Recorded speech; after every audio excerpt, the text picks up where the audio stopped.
আসসালামু আলাইকুম, সবাইকে অনেক অনেক শুভেচ্ছা জানাচ্ছি আমার আজকের এই লাইভ ক্লাসে। এটা হচ্ছে আমাদের সংখ্যা পদ্ধতি বা চ্যাপ্টার 3.1 এর ফার্স্ট লেকচার। আর এই লেকচার আমি কিভাবে সাজিয়েছি আগে একটু বলি। প্রথমে দেখো এই স্লাইডে কি কি পড়াবো এই ক্লাসে এটা বলা হয়েছে। দেন আমরা এই ক্লাস করতে করতে এখান থেকে বিভিন্ন এমসিকিউ কিন্তু ক্লাসেই সলভ করব। যতটুকু টপিক পড়াবো সেখান থেকে কিভাবে এমসিকিউতে কোশ্চেন হওয়ার সুযোগ আছে এটা কিন্তু আমরা ক্লাসে দেখে ফেলবো ইনশাল্লাহ। ঠিক আছে, সো দেখো এই যে ক্লাসটা হবে এই ক্লাসে আমরা সংজ্ঞা পেয়ে যাব কয়েকটা, যেমন দেখো সংখ্যা পদ্ধতির সংজ্ঞা পেয়ে যাব বা নাম্বার সিস্টেমের সংজ্ঞা পেয়ে যাব।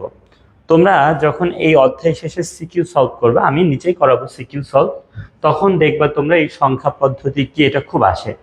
তারপরে দেখো নন পজিশনাল সংখ্যা পদ্ধতি এটা, আরেকটা দেখো পজিশনাল সংখ্যা পদ্ধতি এটা। তাহলে সংখ্যা পদ্ধতির সংজ্ঞা, নন পজিশনাল সংখ্যা পদ্ধতির সংজ্ঞা, পজিশনাল সংখ্যা পদ্ধতির সংজ্ঞা পেয়ে যাচ্ছ। তারপরে বাইনারি সংখ্যা পদ্ধতি, অক্টাল, হেক্সাডেসিমেল বা ডেসিমেল সংখ্যা পদ্ধতির সংজ্ঞা আসার সুযোগ আছে। বেস বা ভিত্তির সংজ্ঞা আসার সুযোগ আছে। আর একটা হচ্ছে র্যাডিক্স। তাহলে আমরা এই লেকচারে এই টপিকগুলো সবই দেখছি, বুঝছো? এই টপিকগুলো সবই দেখছি। এখন দেখো আমরা অঙ্ক সংখ্যা নিয়ে একটু ডিটেলসে জানবো। বাইনারি, অক্টাল, ডেসিমেল, হেক্সাডেসিমেল সংখ্যা পদ্ধতি নিয়ে একটু একটু জানবো। তারপরে দেখো এন অঙ্কের ক্ষুদ্রতম বা বৃহত্তম সংখ্যা, যেমন কি তোমরা হয়তো জানো যে 3 অঙ্কের দশমিকের সব থেকে বড় সংখ্যা কি? 3টা 9, তাই না? 4 অঙ্কের সব থেকে বড় সংখ্যা কি? 4টা 9। তো এরকম 3 অঙ্কের বৃহত্তম, 4 অঙ্কের বৃহত্তম, এটা যে কোনো সংখ্যা পদ্ধতিতে আসার সুযোগ আছে, যে বাইনারিতে বা অক্টালে, এগুলো আমরা এই ক্লাসে দেখবো আর কি, বুঝছো? আবার ক্ষুদ্রতমটাও দেখবো। এরপরে আমরা যেটা করব সেটা হচ্ছে দেখো একটু সংখ্যা পদ্ধতির ইতিহাস নিয়ে কথা বলবো, এটা খুব আসে, বুঝছো? আমাদের সংখ্যা পদ্ধতির ইতিহাস খুব আসে, এটা আমরা দেখে ফেলবো। আর লাস্টে যেটা করব সেটা হচ্ছে এই ক্লাসে যতটুকু টপিক কভার করছি এখান থেকে কিভাবে সিকিউতে কোশ্চেন আসার সুযোগ আছে এটা আমরা দেখব। এই হচ্ছে আমাদের মোটামুটি ক্লাসের কন্টেন্ট। আশা করি সবাই আমার কথা বুঝতে পেরেছো। ঠিক আছে, সবাই আমার কথা বুঝতে পেরেছো। তাহলে আমি তোমাদেরকে এখন প্রথমে যেটা দেখাচ্ছি সবাই একটু দেখবা। প্রথমে আমি তোমাদেরকে সংখ্যা পদ্ধতির ইতিহাস নিয়ে কথা বলতে চাই। সংখ্যা পদ্ধতির ইতিহাস দেখো, এখন তো মোটামুটি কত সাল চলছে? 2024 সাল চলছে, তাই না? 2024 সাল চলছে। তো আমরা যদি এখন থেকে মোটামুটি 5000 বছর আগের কথা বলি, কত বছর বলতো? এখন থেকে আরো মোটামুটি কত বছর আগে বলতো? 5000 বছর আগে। এখন থেকে আরো 5000 বছর আগে। আর তুমি তো জানো যে এই যে 2024 সালটা আসলে কাউন্ট করা শুরু হয়েছে কোথা থেকে বলতো? যীশু খ্রিস্টের জন্ম থেকে, তাই না? যীশু খ্রিস্টের জন্মের থেকে। তাহলে এখন থেকে 5000 বছর আগের যে ঘটনাটা, এটা যীশু খ্রিস্টের জন্মের আরো মোটামুটি 3000 বছর আগে। তার মানে এই যে যীশু খ্রিস্টের জন্মের আরো 3000 বছর আগের ব্যাপারটাকে কিন্তু বলা যায় 3000 বিসি, বিফোর ক্রাইস্ট বলে আর কি। তার মানে এখন থেকে 5000 বছর আগে, আর যীশু খ্রিস্টের জন্মের কত বছর বলতো? 3000 বছর আগে, একই ঘটনা। তো আমি বলতে চাচ্ছি এখন থেকে 5000 বছর আগে বা 3000 বিসিতে পৃথিবীর 2টা অঞ্চলে, কয়টা অঞ্চলে বলতো? 2টা অঞ্চলে লিখিত সংখ্যা পদ্ধতি পাওয়া গিয়েছে। লিখিত আর অলিখিত বুঝছো? যেমন দেখো এই যে হাতের আঙুলগুলি না, একটা আঙুল, 2, 3, 4, 5, এটা অলিখিত। তারপরে ধরো তুমি একটা নুড়ি পাথর, 2টা নুড়ি পাথর, 3টা পাথর, এটা কি? অলিখিত। কিন্তু লিখিত কোনগুলা? এই যে আমাদের দশমিক সংখ্যা পদ্ধতি, এই যে তুমি বলো যে আম্মু 200 টাকা দাও, এই 200 যে লিখেছো না, এটা কি? লিখিত সংখ্যা পদ্ধতি। তাহলে আমি বলেছি এখন থেকে 5000 বছর আগে বা 3000, 300 লিখেছি ভুল করে। এখন থেকে 5000 বছর আগে, এখন থেকে 5000 বছর আগে বা 3000 বিসিতে, 3000 বিসি বলতে 3000 বিফোর ক্রাইস্ট বা খ্রিস্টপূর্ব আর কি। খ্রিস্টপূর্ব কত সালে বলো তো? খ্রিস্টপূর্ব 3000 সালে পৃথিবীর কয়টা অঞ্চলের কথা বলেছি বলো? 2টা অঞ্চলে বা 2টা জায়গায় প্রথম লিখিত সংখ্যা পদ্ধতি পাওয়া গেছে। সবাই কি বুঝছো? তাহলে আমি একটা লাইন তোমাদেরকে মাত্র বললাম, সেটা হচ্ছে কি বললাম বলতো? এখন থেকে মোটামুটি কত বছর আগে? এখন থেকে 5000 বছর আগে। এখন থেকে 5000 বছর আগে বা 3000 বিসিতে বা 3000 খ্রিস্টপূর্বে পৃথিবীর কয়টা অঞ্চলে বলতো? পৃথিবীর 2টা অঞ্চলে বা 2টা জায়গায় আমরা কি করেছি বলতো? লিখিত সংখ্যা পদ্ধতি পেয়েছি। এই যে 2টা লিখিত সংখ্যা পদ্ধতি পেয়েছি, এই 2টার একটাকে বলা হয় সুমেরিয়ান ব্যাবিলিয়ন। কি বলা হয় বলো, আমার সাথে সাথে বলো, সুমেরিয়ান ব্যাবিলিয়ন। আরেকটা হচ্ছে মিশরীয়। দেখো এই যে আমরা খুবই প্রাচীন দুইটা সংখ্যা পদ্ধতির কথা বলেছি, একটাকে বলেছি সুমেরিয়ান ব্যাবিলিয়ন, সুমেরিয়ান ব্যাবিলিয়ন, এটাকে বলা হচ্ছে 60 ভিত্তিক সংখ্যা পদ্ধতি। আর মিশরীয়টাকে বলা হচ্ছে 10 ভিত্তিক সংখ্যা পদ্ধতি। আমি এই ব্যাপারটা একটু বুঝাই বলি। দেখো আমাদের যে দশমিক সংখ্যা পদ্ধতি, কোনটার কথা বলেছি বলো তো, দশমিক। এই দশমিক সংখ্যা পদ্ধতিতে মোট অঙ্ক কত? মোট অঙ্ক থাকে 0, 1, 2, 3, 4, 5, 6, 7, 8, 9। মোট কয়টা বলো তো? মোট 10টা অঙ্ক থাকে না? এই 10টা অঙ্ক থাকে বলে দশমিকটাকে বলা হয় 10 ভিত্তিক সংখ্যা পদ্ধতি। দশমিকটাকে কয় ভিত্তিক বলা হয় বলো তো? 10 ভিত্তিক বলা হয়।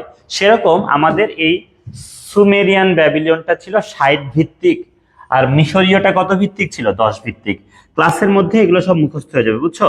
ক্লাসের মধ্যে এগুলো সব মুখস্থ করে ফেলতে হবে। তাহলে আমি তোমাদেরকে বললাম এখন থেকে 5000 বছর আগে বা 3000 খ্রিস্টপূর্বে পৃথিবীর দুইটা জায়গায় লিখিত সংখ্যা পদ্ধতি আমরা পেয়েছি। একটাকে বলেছি সুমেরিয়ান ব্যাবিলিয়ন। কি বলেছি বলো? সুমেরিয়ান ব্যাবিলিয়ন, যেটা 60 ভিত্তিক ছিল। আর মিশরীয় নামে আরেকটা, যেটা কত ভিত্তিক ছিল বলো তো? 10 ভিত্তিক। এখন দেখো এই যে সুমেরিয়ান ব্যাবিলিয়ন যে সংখ্যা পদ্ধতিটা, সুমেরিয়ান ব্যাবিলিয়ন, সেটার রেশ কিন্তু এখন আমাদের মাঝে আছে। আমরা ঘন্টার হিসাব করি, দেখো 1 ঘন্টায় কত মিনিট? 60 মিনিট। আবার 1 মিনিটে কি 60 সেকেন্ড? দেখেছো আমরা ঘন্টা মিনিটে কি 60-এর হিসাব করি। আবার তোমরা রেডিয়ান কোণ চিনো হয়তো, রেডিয়ান কোণ। রেডিয়ান কোণটা কি জানো? ধরো এই যে একটা বৃত্ত, তো বৃত্তের হচ্ছে এটাকে আমরা ব্যাসার্ধ বলি। ব্যাসার্ধ সমান তুমি একটা যদি এখানে চাপ কনসিডার করো, যেই কোণটা হয় এটাকে রেডিয়ান কোণ বলে, সেই রেডিয়ান কোণ কিন্তু 60 ডিগ্রি। তো রেডিয়ান কোণও কিন্তু কি 60 দিয়ে হিসাব করা হয়। আশা করি সবাই বুঝতে পেরেছো। তাহলে আমি তোমাদেরকে মাত্র যে কথাটা বলেছি, দেখো আমাদের ব্যাবিলিয়ন সংখ্যা পদ্ধতি রেশ এখনো আছে। আমরা ঘন্টা মিনিটের হিসাব বা রেডিয়ান কোণের হিসাব কি 60 দিয়ে করি। সবাইকে এই পর্যন্ত আমার কথা বুঝতে পেরেছো? সবাইকে এই পর্যন্ত আমার কথা বুঝতে পেরেছো? আমি তাহলে যে কথাটা বললাম, এখন থেকে মোটামুটি 5000 বছর আগে বা 3000 বিসিতে বা খ্রিস্টপূর্ব 3000 সালে পৃথিবীর দুইটা জায়গায় আমরা কি লিখিত সংখ্যা পদ্ধতি পেয়েছি। এই লিখিত সংখ্যা পদ্ধতির মধ্যে একটাকে আমরা বলেছি সুমেরিয়ান ব্যাবিলিয়ন, যেটা 60 ভিত্তিক সংখ্যা পদ্ধতি, আর একটাকে বলেছি মিশরীয়, যেটা হচ্ছে কি 10 ভিত্তিক সংখ্যা পদ্ধতি। এবং পরে আরেকটা তথ্য আমি তোমাদেরকে অ্যাড করে দিয়েছি, সেটা হচ্ছে আমাদের যে মিশরীয় আমাদের যে সুমেরিয়ান ব্যাবিলিয়ন সংখ্যা পদ্ধতি বা ব্যাবিলিয়ন, যেটা এই ব্যাবিলিয়ন সংখ্যা পদ্ধতি রেশ এখনো আমাদের মাঝে আছে। আমরা ঘন্টা মিনিটের হিসাব 60 দিয়ে করি এবং কি রেডিয়ান কোণের হিসাব 60 দিয়ে করি। দেখো পরবর্তীতে আরো 3টা সভ্যতায়, কয়টা সভ্যতায় বলো? 3টা। পরবর্তীতে আরো 3টা সভ্যতায় আমরা লিখিত সংখ্যা পদ্ধতি পেয়েছি। একটাকে বলা হয় মায়ান, একটাকে বলা হয় চীনা সংখ্যা পদ্ধতি, আর একটা হচ্ছে ভারতীয়। দেখো কি বলা হচ্ছে? বলা হচ্ছে পরবর্তী সময়ে আরো 3টা সভ্যতার সাথে নতুন সংখ্যা পদ্ধতি গড়ে উঠেছে। কি কি নাম দেওয়া হয়েছে দেখো তো? নাম দেওয়া হয়েছে মায়ান। একটা কি বলে হচ্ছে বলো তো? মায়ান। একটা হচ্ছে চীন, আরেকটা কি বলতো? আরেকটা হচ্ছে ভারত। বুঝছো? পরবর্তীতে আরো 3টা সভ্যতায় আমরা লিখিত সংখ্যা পদ্ধতি পেয়েছি, মায়ান, চীন, আরেকটা হচ্ছে ভারত। এর মধ্যে দেখো মায়ানটা হচ্ছে 20 ভিত্তিক, বাকি দুইটা 10 ভিত্তিক, 10 ভিত্তিক। তাহলে আমরা যে মাত্র 5টা সংখ্যা পদ্ধতি নিয়ে জানলাম, উপরের দিকে 2টা সুমেরিয়ান ব্যাবিলিয়ন আর হচ্ছে কি মিশরীয়, নিচে 3টা মায়ান, চীন আর ভারত। এর মধ্যে দেখো 10 ভিত্তিক হচ্ছে 3টা, উপরে হচ্ছে কি মিশরীয়টা 10 ভিত্তিক, আর নিচে কোনটা কোনটা? চীন এবং ভারতীয়, এই দুটো কিন্তু 10 ভিত্তিক, 10 ভিত্তিক। তারপরে আমাদের উপরে সুমেরিয়ান ব্যাবিলিয়ন, যেটা ব্যাবিলিয়ন সংখ্যা পদ্ধতিটা ছিল কি 60 ভিত্তিক, আর নিচে আমাদের মায়ানটা হচ্ছে 20 ভিত্তিক। এখন আমি তোমাদেরকে একটু স্থানীয় মানের ব্যাপারে কথা বলি। স্থানীয় মানের ব্যাপারে কথা বলি। দেখো স্থানীয় মান বলতে কি, ধরো তুমি একটা একটা হচ্ছে রোমান সংখ্যা লিখেছো, রোমান সংখ্যাতে তুমি লিখেছো XII, যেটা হচ্ছে 12 কে মিন করে বা 12 কে মিন করে। এখানে এই এক্স এর মানে কত জানো? 10। এক্স এর মানে কত? 10। এই আই যেটা না, আই এর মানে হচ্ছে 1, এই আই এর মানেও কিন্তু 1। এখন দেখো এই 10, 1 আর 1 যোগ করে কিন্তু আমরা 12 পাই। ভাইয়া একটু খেয়াল করে দেখো, এই আইটা যে আগে বসেছে, এই আইটা যে পরে বসেছে, কিন্তু তারা স্টিল দুইজনই দেখো একই মান শো করে, তাই না? এই আয়ের মানও এক, এই আয়ের মানও এক, অন্য কিছু কিন্তু হচ্ছে না। আমাকে বিশ্বাস করো, এখানে যদি আরেকটা আই দিয়ে দাও তখন এই সংখ্যাটার আরো এক পেয়ে যেত, তাই না? এবং সংখ্যাটা হয়ে যেত কিন্তু 13। তাহলে এই সংখ্যা পদ্ধতিতে দেখেছ অঙ্কগুলা আগে বা পরে বসার জন্য কোনো অঙ্ক নতুন কোনো মান জেনারেট করছে না, তাই না? এই আইটা কি একই থাকছে। কিন্তু আমাদের যে দশমিক সংখ্যা পদ্ধতি, এই দশমিক সংখ্যা পদ্ধতিতে তুমি যদি লিখো 911, ভাইয়া এটা তুমি হয়তো জানো 911, এবং এই 911তে দেখো এই এক আর এই এক দেখতে তারা দুইজনই সেম, তাদের নিজের মানও সেম এক, কিন্তু অবস্থানের জন্য এই একটা 10 আর এই একটা কি একই থাকে। তো যেই সংখ্যা পদ্ধতিতে এইরকম ঘটনা ঘটে আর কি, তার মানে এখানে কি স্থানীয় মানের একটা প্রভাব আছে, তাই না? যে অঙ্কগুলার স্থানের জন্য নতুন মান জেনারেট করছে, তাই না? নতুন মান জেনারেট করছে। এই যে পাঁচটাকে নিয়ে জেনেছি না আমরা, এই পাঁচটার মধ্যে খেয়াল করে দেখো, একটু পড়ি আমরা। বলা হয়েছে সুমেরিয়ান, ব্যাবিলিয়ন, মায়ান এবং ভারতীয় সংখ্যা পদ্ধতিতে কিন্তু স্থানীয় মান ছিল। স্থানীয় মান ছিল বলতে তারা এটাই বোঝাচ্ছে যে এক্ষেত্রে অঙ্কগুলা আগে পরে বসলে সংখ্যার মান কি চেঞ্জ হইতো। তার মানে ব্যাপারটা হচ্ছে আমাদের দশমিক দিয়ে বোঝাটা বেটার। সেটা হচ্ছে দেখো, আমি যে সংখ্যা লিখেছি 4 কি সব 4 না? দেখতে একই রকম না? 4-এর 4 তো বুঝো, 4 উই ক্যান ফিল 4, বাট অবস্থানের জন্য এই 4 আর 4 নেই, সে 400। এই 4টা আবার কি অবস্থানের জন্য 40, এই 4টা কি অবস্থানের জন্য আবার 4, তাই না? এইটা হচ্ছে কি এখানে স্থানীয় মানের একটা ব্যাপার আছে, তাই না? তাহলে এই টাইপের যে সংখ্যা পদ্ধতি যেগুলাতে অঙ্কগুলা অবস্থানের জন্য নতুন মান জেনারেট করে, সেগুলোকে সেখানে কি বলে যে স্থানীয় মান আছে। কিন্তু কোনটার ছিল না বলো তো? মিশরের ছিল না আর চীনের ছিল না। তাহলে একটু মনে রাখতে পারো, ছিল না কার কার? চীন আর মিশর। চিনি। আচ্ছা, তাহলে মনে রাখবা যে চিনির স্থানীয় মান ছিল না, আর মিশরকে মিশ্রি বলো। মিশ্রি ছিল না, যে চিনি দিয়ে বানায় মিশ্রি। তাহলে চিনি মিশ্রিতে কি ছিল না বলো তো? স্থানীয় মান ছিল না। মনে থাকবে, চিনি মিশ্রিতে কি স্থানীয় মান ছিল না। কিন্তু আমাদের কোনটায় স্থানীয় মান ছিল? সুমেরিয়ান, ব্যাবিলিয়ন, মায়ান আর ভারতীয়টাতে কি স্থানীয় মান ছিল। আমি তোমাদেরকে একটা পেজের থিওরি পড়িয়েছি, আর একটা পেজ আমি পড়াবো। আমার এই পেজটা পুরো মুখস্থ হয়ে গেছে। আমি একটু রিকল করি, তোমরা একটু দেখো। আমি প্রথমে বলেছি এখন তো 2024 সাল চলছে, এখন থেকে আরো 5000 বছর আগে, এই এখন থেকে 5000 বছর আগের ঘটনাটাকে আমরা বলতে পারি যে 3000 বিসি। কেননা আমরা তো জানি এই যে 2024 সাল যে চলছে, এটা মূলত কি যীশু খ্রিস্টের জন্মের থেকে কাউন্ট হচ্ছে। তাহলে এখন থেকে 5000 বছর আগে আর মোটামুটি 3000 খ্রিস্টপূর্বে একই কথা। তাহলে 3000 খ্রিস্টপূর্বে বা এখন থেকে 5000 বছর আগে পৃথিবীর কয়টা অঞ্চলের কথা বলেছি বলো? 2টা অঞ্চল বা 2টা জায়গায় আমরা কি বলতো লিখিত সংখ্যা পদ্ধতি পেয়েছি। একটাকে বলেছি সুমেরিয়ান ব্যাবিলিয়ন। কি বলেছি বলো? সুমেরিয়ান ব্যাবিলিয়ন, যেটা 60 ভিত্তিক সংখ্যা পদ্ধতি। যেটা হচ্ছে কি বলতো 60 ভিত্তিক সংখ্যা পদ্ধতি। আর আমাদের আরেকটা কি বলতো মিশরীয় সংখ্যা পদ্ধতি। সেই মিশরীয়টা হচ্ছে 10 ভিত্তিক সংখ্যা পদ্ধতি। এরপরে আমি বলেছি কোন সংখ্যা পদ্ধতির রেশ এখনো আছে বলতো? আমাদের যে সুমেরিয়ান ব্যাবিলিয়ন সংখ্যা পদ্ধতি, সেটা রেশ কিন্তু কি আমাদের মাঝে এখনো আছে। যেমন আমরা ঘন্টা মিনিটের হিসাব কি 60 দিয়ে করি, রেডিয়ান কোণের হিসাব কি আমরা 60 দিয়ে করি। এটা আমি তোমাদেরকে বলেছি, তাই না? এরপরে আমি তোমাদেরকে বলছি পরবর্তীতে আরো কয়টা সভ্যতায় বলতো? পরবর্তীতে আরো 3টা সভ্যতায় আমরা লিখিত সংখ্যা পদ্ধতি পেয়েছি। নাম কি? মায়ান, চীন, আর একটা কি ভারত। এবং এই 3টার মধ্যে লক্ষ্য করে দেখো, এই 3টার মধ্যে মায়ানটা হচ্ছে 20 ভিত্তিক, বাকি 2টা কি বলতো 10 ভিত্তিক। এবং আমাদের যে মোট এই পেজে 5টা সংখ্যা পদ্ধতি এসেছে, এই 5টার মধ্যে তাহলে 10 ভিত্তিক ওয়ালা সংখ্যা পদ্ধতি কে কে হয়েছে বলতো? উপরে ছিল সুমেরিয়ান ব্যাবিলিয়ন, না, উপরে ছিল মিশরীয়। আর নিচে কে কে বলতো? নিচে হচ্ছে আমাদের চীন এবং কি ভারত। আর 20 ভিত্তিকটা মায়ান, আর 60 ভিত্তিকটা কি বলতো সুমেরিয়ান ব্যাবিলিয়ন। আর স্থানীয় মান ছিল না দুইজনের। কার কার স্থানীয় মান ছিল না? দেখো, স্থানীয় মান ছিল না হচ্ছে মিশর এবং কি চীনের, তাই না? এই জন্য বলেছি চিনির এবং মিষ্টির কি স্থানীয় মান ছিল না, আর স্থানীয় মান ছিল বাকি যে তিনটা সেটার। আশা করি তোমরা সবাই এই পর্যন্ত বুঝতে পেরেছ। এখন দেখো, এখন লক্ষ্য করো, আমরা যতটুকু পড়েছি, একটা পেজ পড়েছি, সেখান থেকে কিভাবে এমসিকিউতে কোশ্চেন আসতে পারে সেটা আমি একটু তোমাদেরকে দেখিয়ে দিচ্ছি। আমাদের এই টপিক থেকে এমসিকিউতে কিভাবে কোশ্চেন আসতে পারে একটু লক্ষ্য করো। বলা হয়েছে কোন সংখ্যা পদ্ধতিটি মিনিট ঘন্টার হিসাবে ব্যবহার করি, কোন সংখ্যা পদ্ধতিটি মিনিট ঘন্টা হিসাবে ব্যবহার করি, বলো কোনটা উত্তর হবে? মায়ান, চীন, ব্যাবিলিয়ন নাকি রোমান? কোনটা উত্তর হবে বলো তো, কোনটা উত্তর হবে বলো? আশা করি সবাই বুঝতে পেরেছো, উত্তরটা হবে আসলে ব্যাবিলিয়ন বা গ। উত্তরটা হবে কি বলতো, ব্যাবিলিয়ন বা কি বলতো গ। আশা করি সবাই বুঝছো যে তাহলে আমরা একটা এমসিকিউ এখান থেকে দেখে ফেললাম, ব্যাবিলিয়ন বা গ। এখন দেখো আরেকটা কোশ্চেন আমাদের এখানে চলে আসছে, এটা একটু সবাই বলো যে এটার উত্তর কি হবে।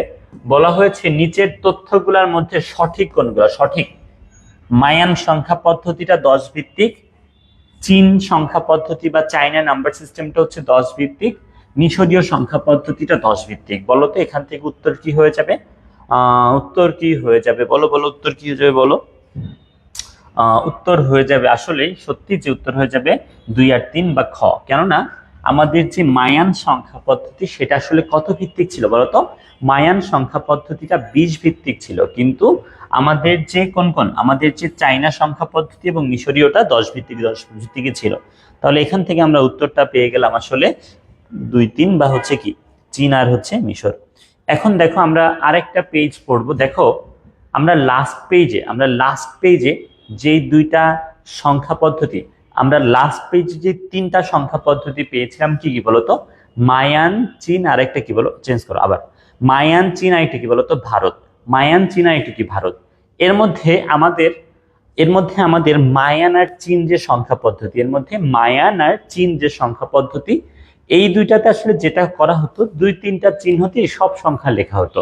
মানে ঘটনাটা মনে করো এরকম যে ধরো একটা দাগ এইভাবে থাকলে একরকম, একটা দাগ হচ্ছে এমন থাকলে একরকম, এমন থাকলে একরকম, বা এমন থাকলে আরেক রকম, বা একটা দাগ ছোট থাকলে আরেক রকম। বুঝছো কোন কোন সংখ্যা পদ্ধতির কথা বলেছি? একটু খেয়াল করে দেখো।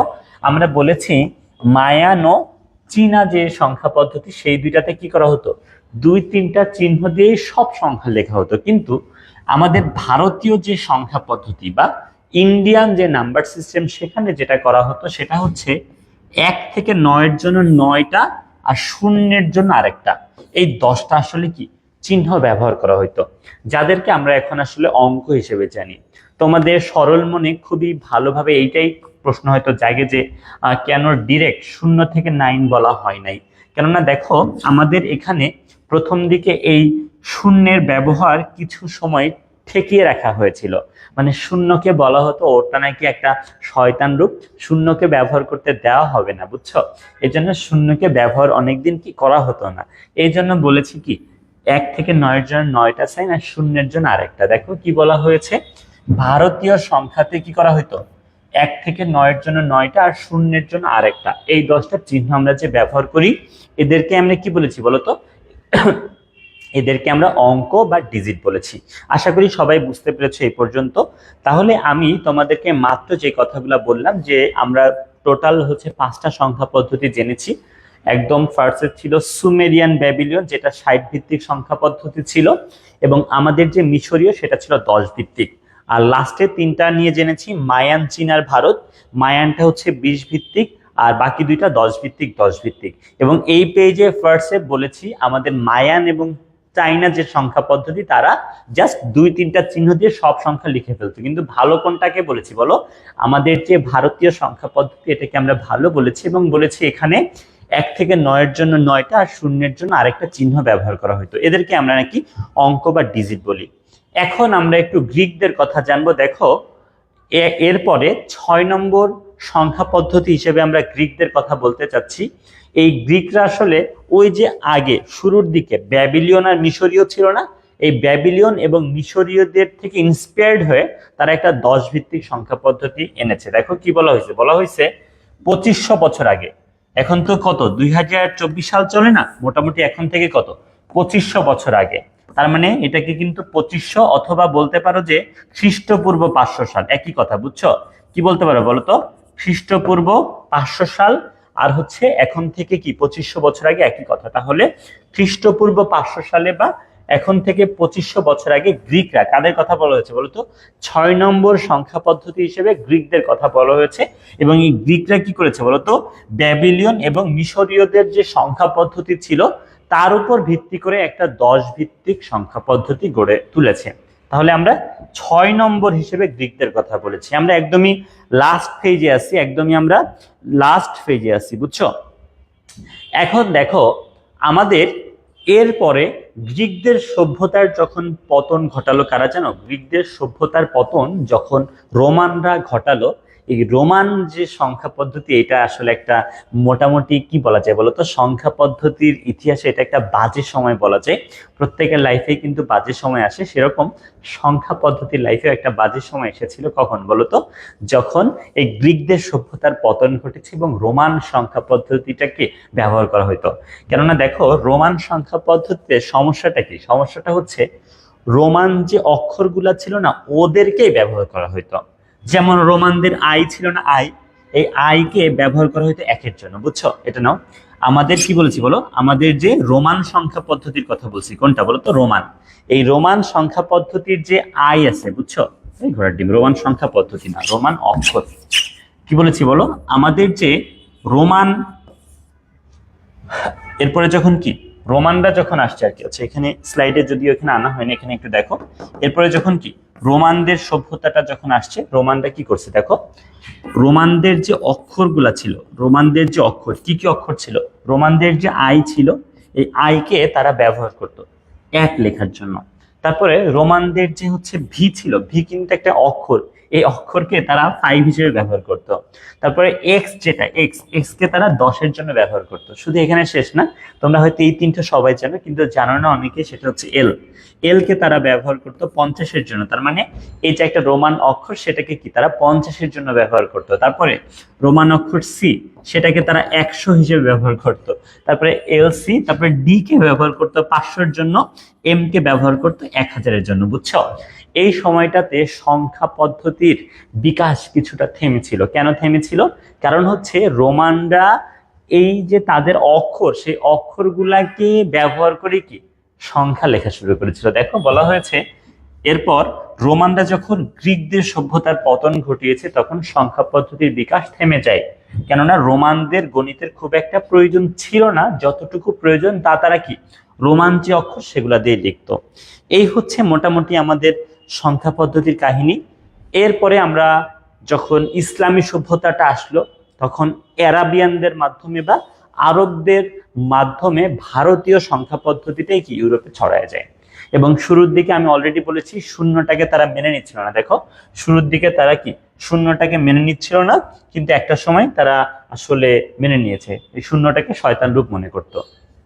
তাহলে এই হচ্ছে মোটামুটি সংখ্যা পদ্ধতির ইতিহাস। আমি যদি তোমাদেরকে একটু রিকল করিয়ে দিতে চাই, আমার পুরা মুখস্থ হয়ে গেছে, সবাই দেখো। আমি প্রথমে বলেছিলাম এখন থেকে মোটামুটি 5000 বছর আগে পৃথিবীর 2টা জায়গায় লিখিত সংখ্যা পদ্ধতি পাওয়া গিয়েছিল। একটাকে আমরা বলেছি সুমেরিয়ান ব্যাবিলিয়ন, যেটা 60 ভিত্তিক সংখ্যা পদ্ধতি, আর একটা হচ্ছে মিশরীয় সংখ্যা পদ্ধতি, যেটা হচ্ছে 10 ভিত্তিক। এবং আমরা বলেছি এর মধ্যে সুমেরিয়ান ব্যাবিলিয়ন বা ব্যাবিলিয়ন সংখ্যা পদ্ধতির রেশ কিন্তু এখনো আমাদের মাঝে আছে, কারণ আমরা ঘন্টা মিনিটের হিসাব কিন্তু কি বলতো 60 দিয়ে করি। তারপরে রেডিয়ান কোণের হিসাবও কি আমরা 60 দিয়ে করি। এরপরে আমরা যেটা বলেছি যে পরবর্তীতে আরো 3টা সভ্যতায় আমরা কিন্তু লিখিত সংখ্যা পদ্ধতি পেয়েছি। মায়ান তার মধ্যে একটা, তারপরে কি মায়ানের পরে কি চায়না একটা, আর একটা কি ভারতীয় সংখ্যা পদ্ধতি, তাই না? আরেকটা হচ্ছে কি ভারতীয় সংখ্যা পদ্ধতি। এবং দেখো এর মধ্যে আমরা যেটা বলেছি যে এর মধ্যে 3টার স্থানীয় মান ছিল, 2টার ছিল না। ছিল না কার কার? মিশরীয় সংখ্যা পদ্ধতি ছিল না, আর চায়নার ছিল না। পেজ উল্টায় বলেছি ভারতীয় সংখ্যা পদ্ধতি ব্যতীত যে 2টা, কোন 2টা বলতো? চায়না আর কি মায়ান। সেখানে জাস্ট 2-3টা চিহ্ন দিয়ে আমরা সব সংখ্যা লিখে ফেলতাম, কিন্তু ভারতীয়তে আমরা কি 1 থেকে 9-এর জন্য 9টা, আর 0-এর জন্য আরেকটা চিহ্ন ব্যবহার করতাম। এরপরে আমরা যেটা করলাম সেটা হচ্ছে ভাইয়া গ্রিকদের কথা বললাম ওই যে শুরুর দিকে যে ব্যাবিলিয়ন সংখ্যা পদ্ধতি ছিল আর কি মিশরীয় সংখ্যা পদ্ধতি ছিল, এর উপর ভিত্তি করে গ্রিকরা একটা 10 ভিত্তিক সংখ্যা পদ্ধতি এনেছে। কিন্তু এর পরে যখন গ্রিকদের সভ্যতার পতন ঘটিয়েছে রোমানরা, তখন সংখ্যা পদ্ধতির বিকাশ কিছুটা থেমে গিয়েছিল, কেননা রোমানদের গণিতের যতটুকু প্রয়োজন তা কি তারা রোমান অক্ষর দিয়ে লিখে ফেলতো। এরপরে বললাম যখন ইসলামী সভ্যতা আসলো, আরবদের মাধ্যমে কোন সংখ্যা পদ্ধতিটা, ভারতীয় সংখ্যা পদ্ধতিটা ইউরোপে ছড়ায় যায়। এবং শুরুর দিকে তারা কোনটাকে মেনে নিচ্ছিল না বলতো? তারা শুরুর দিকে শূন্যটাকে মেনে নিচ্ছিল না, একটা সময় মেনে নিয়েছে। তাহলে এই হচ্ছে মোটামুটি বোরিং বোরিং কথাবার্তা ছিল। এখন আমরা যেটা ফার্স্টে কথা বলতে চাই সেটা হচ্ছে, আচ্ছা একটু এমসিকিউ দেখি, যতটুকু পড়েছি এখান থেকে দেখো কি কি এমসিকিউ আসার সুযোগ আছে। বলছে, এটা দেখো, বলছে গ্রিক সংখ্যা পদ্ধতিটা 10 ভিত্তিক সংখ্যা পদ্ধতি, মিশর ও মায়ান সংখ্যা পদ্ধতি থেকে অনুপ্রাণিত। তারপর বলা হয়েছে কি খ্রিস্টপূর্ব 500 বছর আগে তৈরি। কি উত্তর হবে বলো তো? কি উত্তর হবে একটু বলো, যে উত্তরটা কি হবে এখান থেকে, কি উত্তর হবে একটু বলো। এখান থেকে আসলে দেখো, প্রথমটা যেটা 10 ভিত্তিক, এটা কিন্তু সত্যি কথা। গ্রিক সংখ্যা পদ্ধতিটা আসলে কি 10 ভিত্তিক সংখ্যা পদ্ধতি, তাই না? এরপরে দেখো, এটা কিন্তু মিশর এবং মায়ানদের থেকে অনুপ্রাণিত না, এটা আসলে মিশর এবং ব্যাবিলিয়নদের থেকে অনুপ্রাণিত, এই জন্য এটা কিন্তু উত্তরে যাচ্ছে না। আর একটা দেখো, সেটা হচ্ছে আমাদের এটা আসলেই কিন্তু 500 বছর আগে তৈরি, তাই না? এটা আমি বলেছিলাম যে এখন থেকে কি, এখন থেকে 2500 বছর আগে, যেটাকে আসলে খ্রিস্টপূর্ব কি 500 বছর আগের কথা বলা যায়। তাহলে সঠিক উত্তর হচ্ছে 1 আর কি 3। 1 আর 3 কি আছে এখানে? 1 আর 3 হ্যাঁ আছে, ঘ। তাহলে দেখো উত্তরটা হয়ে যাবে কিন্তু ঘ। আশা করি বুঝতে পেরেছো, উত্তরটা হয়ে যাবে ঘ। এরপরে দেখো এখানে আরেকটা এমসিকিউ নাই, আর নেই। এখন আমরা একটু অঙ্ক সংখ্যা নিয়ে কথা বলবো। দেখো, অঙ্ক সংখ্যা নিয়ে তোমরা এমনিতেই খুব ভালোভাবে জানো। যেমন আমি একটু বলি, ধরো আমি লিখেছি হচ্ছে 19। বলো তো এটা একটা অঙ্ক নাকি সংখ্যা?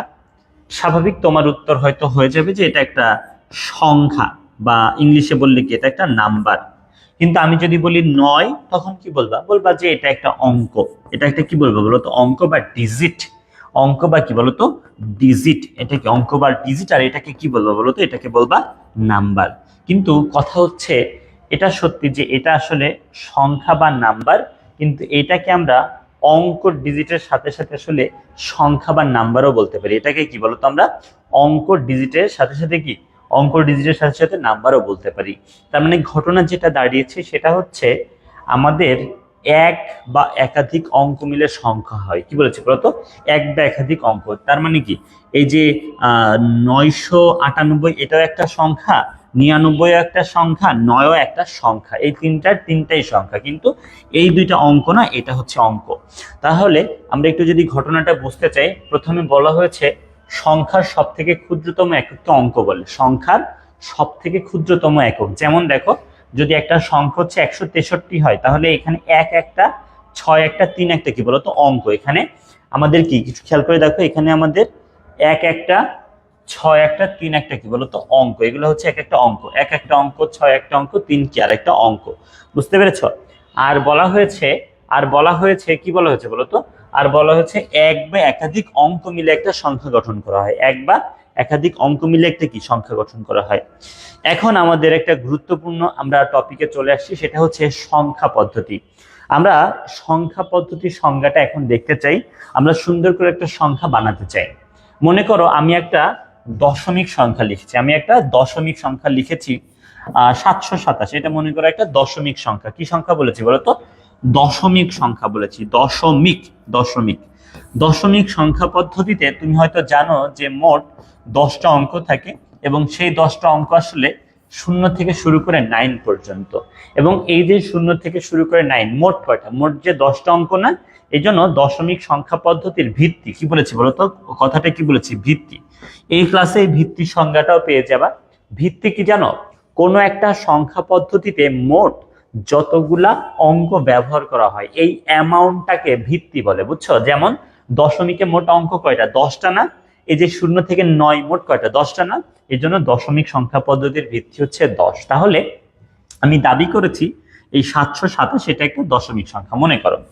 এখন এটাতে একটা সংখ্যা পদ্ধতির সংখ্যা। তাহলে সংখ্যা পদ্ধতির সংখ্যা কিভাবে বলা যায়? সংখ্যা পদ্ধতির সংজ্ঞা আমরা এভাবে বলতে পারি, এটা তো একটা পদ্ধতি। আমরা ধরো বললাম যে পদ্ধতিতে নির্দিষ্ট অঙ্ক ব্যবহার করে, আসলেই তো তাই। দশমিকে কি 0 থেকে 9 এগুলা ব্যবহার করি, এর বাইরে তো ব্যবহার করি না, তাই না? আবার অক্টাল নামে একটা সংখ্যা পদ্ধতি পাবা, দেখবা সেখানে 0 থেকে 7 অঙ্ক থাকবে। বাইনারিতে একটা সংখ্যা দেখবা কি 0 আর 1 বাদে আর কোনো অঙ্ক দিয়ে কোনো সংখ্যা হয় না, বুঝছো? তাহলে আমাদের কোনো একটা সংখ্যা পদ্ধতিতে যে অঙ্কগুলো আমরা ব্যবহার করি এগুলো কিন্তু একদমই নির্দিষ্ট। তাহলে আমরা বলতে পারি যে পদ্ধতিতে নির্দিষ্ট অঙ্ক ব্যবহার করে ও কিছু সুনির্দিষ্ট নিয়ম মেনে। সুনির্দিষ্ট নিয়মটা কি দেখো, এই যে 7, উই ক্যান ফিল 7, তাই না? 7 বা 7, 7 টাকা বুঝো না, 7 দিন বুঝো না, 7টা মানুষ বুঝো না, কিন্তু দেখো অবস্থানের কারণে এই সংখ্যা পদ্ধতিতে এই 7টা আবার 700 হয়ে যায়। আবার এই অবস্থানের জন্য এই 2টা কি 20 হয়ে যায়, আর এই অবস্থানের জন্য এই 7টা কিন্তু 7ই থাকে। দেন এই জিনিসগুলা যোগ করে কিন্তু আমরা সংখ্যাটার মান পাই, এই সংখ্যাটার মান কিন্তু আমরা এভাবে পাই। তাহলে আমরা সংজ্ঞা হিসেবে যেটা বলতে পারি সেটা হচ্ছে যে পদ্ধতিতে নির্দিষ্ট অঙ্ক প্রতীক ব্যবহার করে, যে পদ্ধতিতে নির্দিষ্ট অঙ্ক প্রতীক ব্যবহার করে বা অঙ্ক ব্যবহার করে, ঠিক আছে, এবং সুনির্দিষ্ট নিয়ম মেনে কোনো সংখ্যা লেখা বা প্রকাশ করা হয় তাকে বলে সংখ্যা পদ্ধতি। আমি মুখ ফসকে যে প্রতীক কথাটা বলে ফেলেছি সেটা আমি একটু বোঝাই। দেখো আমাদের রোমান সংখ্যা পদ্ধতিতে আমি আসলে কত লিখেছি জানো? 21 লিখেছি। কত লিখেছি বলো? 21। এবং খেয়াল করে দেখো এখানে x মানে হচ্ছে 10, এই x মানে হচ্ছে 10 এবং i মানে হচ্ছে 1, তাই না? x মানে 10, x মানে 10 এবং i মানে কি বলো তো? 1। দেন আমরা যেটা করি সেটা হচ্ছে এদেরকে যোগ করে ফেলে এবং আমরা কিন্তু 21 পেয়ে যাই, তাই না? এখন দেখো আমাদের যে রোমান সংখ্যা পদ্ধতি, ভাইয়া আমাদের যে রোমান সংখ্যা পদ্ধতি, সেই রোমান সংখ্যা পদ্ধতিতে একটা মজার নিয়ম আছে। এই জায়গার নিয়ম কি? এই জায়গার নিয়ম হচ্ছে প্রত্যেকটা অঙ্ক অবস্থানের জন্য একটা নতুন মান বানাবে, তাদেরকে যোগ করব। কিন্তু রোমান সংখ্যা পদ্ধতিতে নিয়মটা অনেক অদ্ভুত। নিয়মটা হচ্ছে যদি কেউ বেয়াদবি করে তাহলে তাকে বিয়োগ করব। কি বলেছি বলো? যদি কেউ বেয়াদবি করে তাহলে তাকে বিয়োগ করব, আদারওয়াইজ সবাইকেই যোগ করব। এখন আমি বুঝাই বলি বেয়াদবিটা কি। ওদের নিয়ম হচ্ছে বড় থেকে আস্তে আস্তে ছোটটা বসবে। কি বলেছি বলো? বড় থেকে আস্তে আস্তে ছোটটা বসবে। যেমন দেখো এই সংখ্যায় আমাদের প্রথম কি 10, তারপরে কি 10, তারপরে কি বলতো? i মানে হচ্ছে 1, 10 10 1। কেউ কেউ বেয়াদবি করেছে 10 10 1, একদম সিরিয়ালি ঠিকঠাকই তো বসেছে 10 10 1, কেউ বেয়াদবি করেনি, এই জন্য সবাইকে যোগ করেছি। কিন্তু আমরা যদি এভাবে লিখতাম xiv, এটা মানে কত জানো? দেখো এই x এর মানে হচ্ছে 10, i এর মানে হচ্ছে 1, v এর মানে হচ্ছে কত? 5। এখন তুমি আমাকে বলো, পাশে যাও, এখন আমাকে বলো যে 10 এর পরে কি 1 তারপরে 5 বসার কথা? 1 এর কি এটা পজিশন? আমাকে বললো 1 এর পজিশন এটা। 1 ছোট মানুষ না, ওর বসার কথা কিন্তু সবার পরে, তাই না? 1 ছোট, সে বসবে কি সবার পরে। কিন্তু দেখো এই একটা বেয়াদবি করে আগে বসছে, তাই না? 1 এর এখানে বসার কথা, 1 ছোট মানুষ না, ছোট বসবে সবার পরে। তাহলে ও বেয়াদবি করছে বলে বাকিদেরকে যোগ করে ওকে কি বিয়োগ করে আমরা কত পাচ্ছি? 14। এটা হচ্ছে 14। এটা হচ্ছে এই রোমান সংখ্যা পদ্ধতির নিয়ম। তো যাই হোক, আমাদের সংখ্যা পদ্ধতিতে আসলে নির্দিষ্ট অঙ্কও বসতে পারে, আবার নির্দিষ্ট কি বলতো প্রতীকও বসতে পারে, এবং নিয়ম এক এক সংখ্যা পদ্ধতির জন্য এক এক রকম। আমাদের ট্যালিও একটা কিন্তু সংখ্যা পদ্ধতি, ট্যালি সংখ্যা পদ্ধতিতেও কিন্তু আমরা হিসাব করি, সেটার নিয়ম অন্যরকম, ঠিক আছে? তাহলে আমি সুন্দর করে যদি একটা সংজ্ঞা বলতে চাই, আমি ফাইনালি বলতে চাই যে পদ্ধতিতে, সবাই লিখো বা লিখার দরকার নেই, আমি লেকচার শিট দিয়ে দেবো ক্লাস শেষে। তাহলে কি বলবো বলতো? যে পদ্ধতিতে নির্দিষ্ট অঙ্ক প্রতীক ব্যবহার করে, যে পদ্ধতিতে নির্দিষ্ট অঙ্ক প্রতীক ব্যবহার করে ও কিছু সুনির্দিষ্ট নিয়ম মেনে। এই দেখো এই জায়গার নিয়ম একরকম, এই জায়গার নিয়ম কি অন্যরকম। তাহলে যে পদ্ধতিতে নির্দিষ্ট অঙ্ক প্রতীক ব্যবহার করে ও কিছু সুনির্দিষ্ট নিয়ম মেনে সংখ্যা লেখা বা প্রকাশ করা হয় তাকে বলেছি সংখ্যা পদ্ধতি। আশা করি সবাই বুঝতে পেরেছো, তাই না? যে পদ্ধতিতে নির্দিষ্ট অঙ্ক প্রতীক ব্যবহার করে ও কিছু সুনির্দিষ্ট নিয়ম মেনে সংখ্যা লেখা বা প্রকাশ করা হয় তাকে বলেছি আমি সংখ্যা পদ্ধতি। সবাই কি বুঝতে পারছো? সবাই কি বুঝতে পারছো?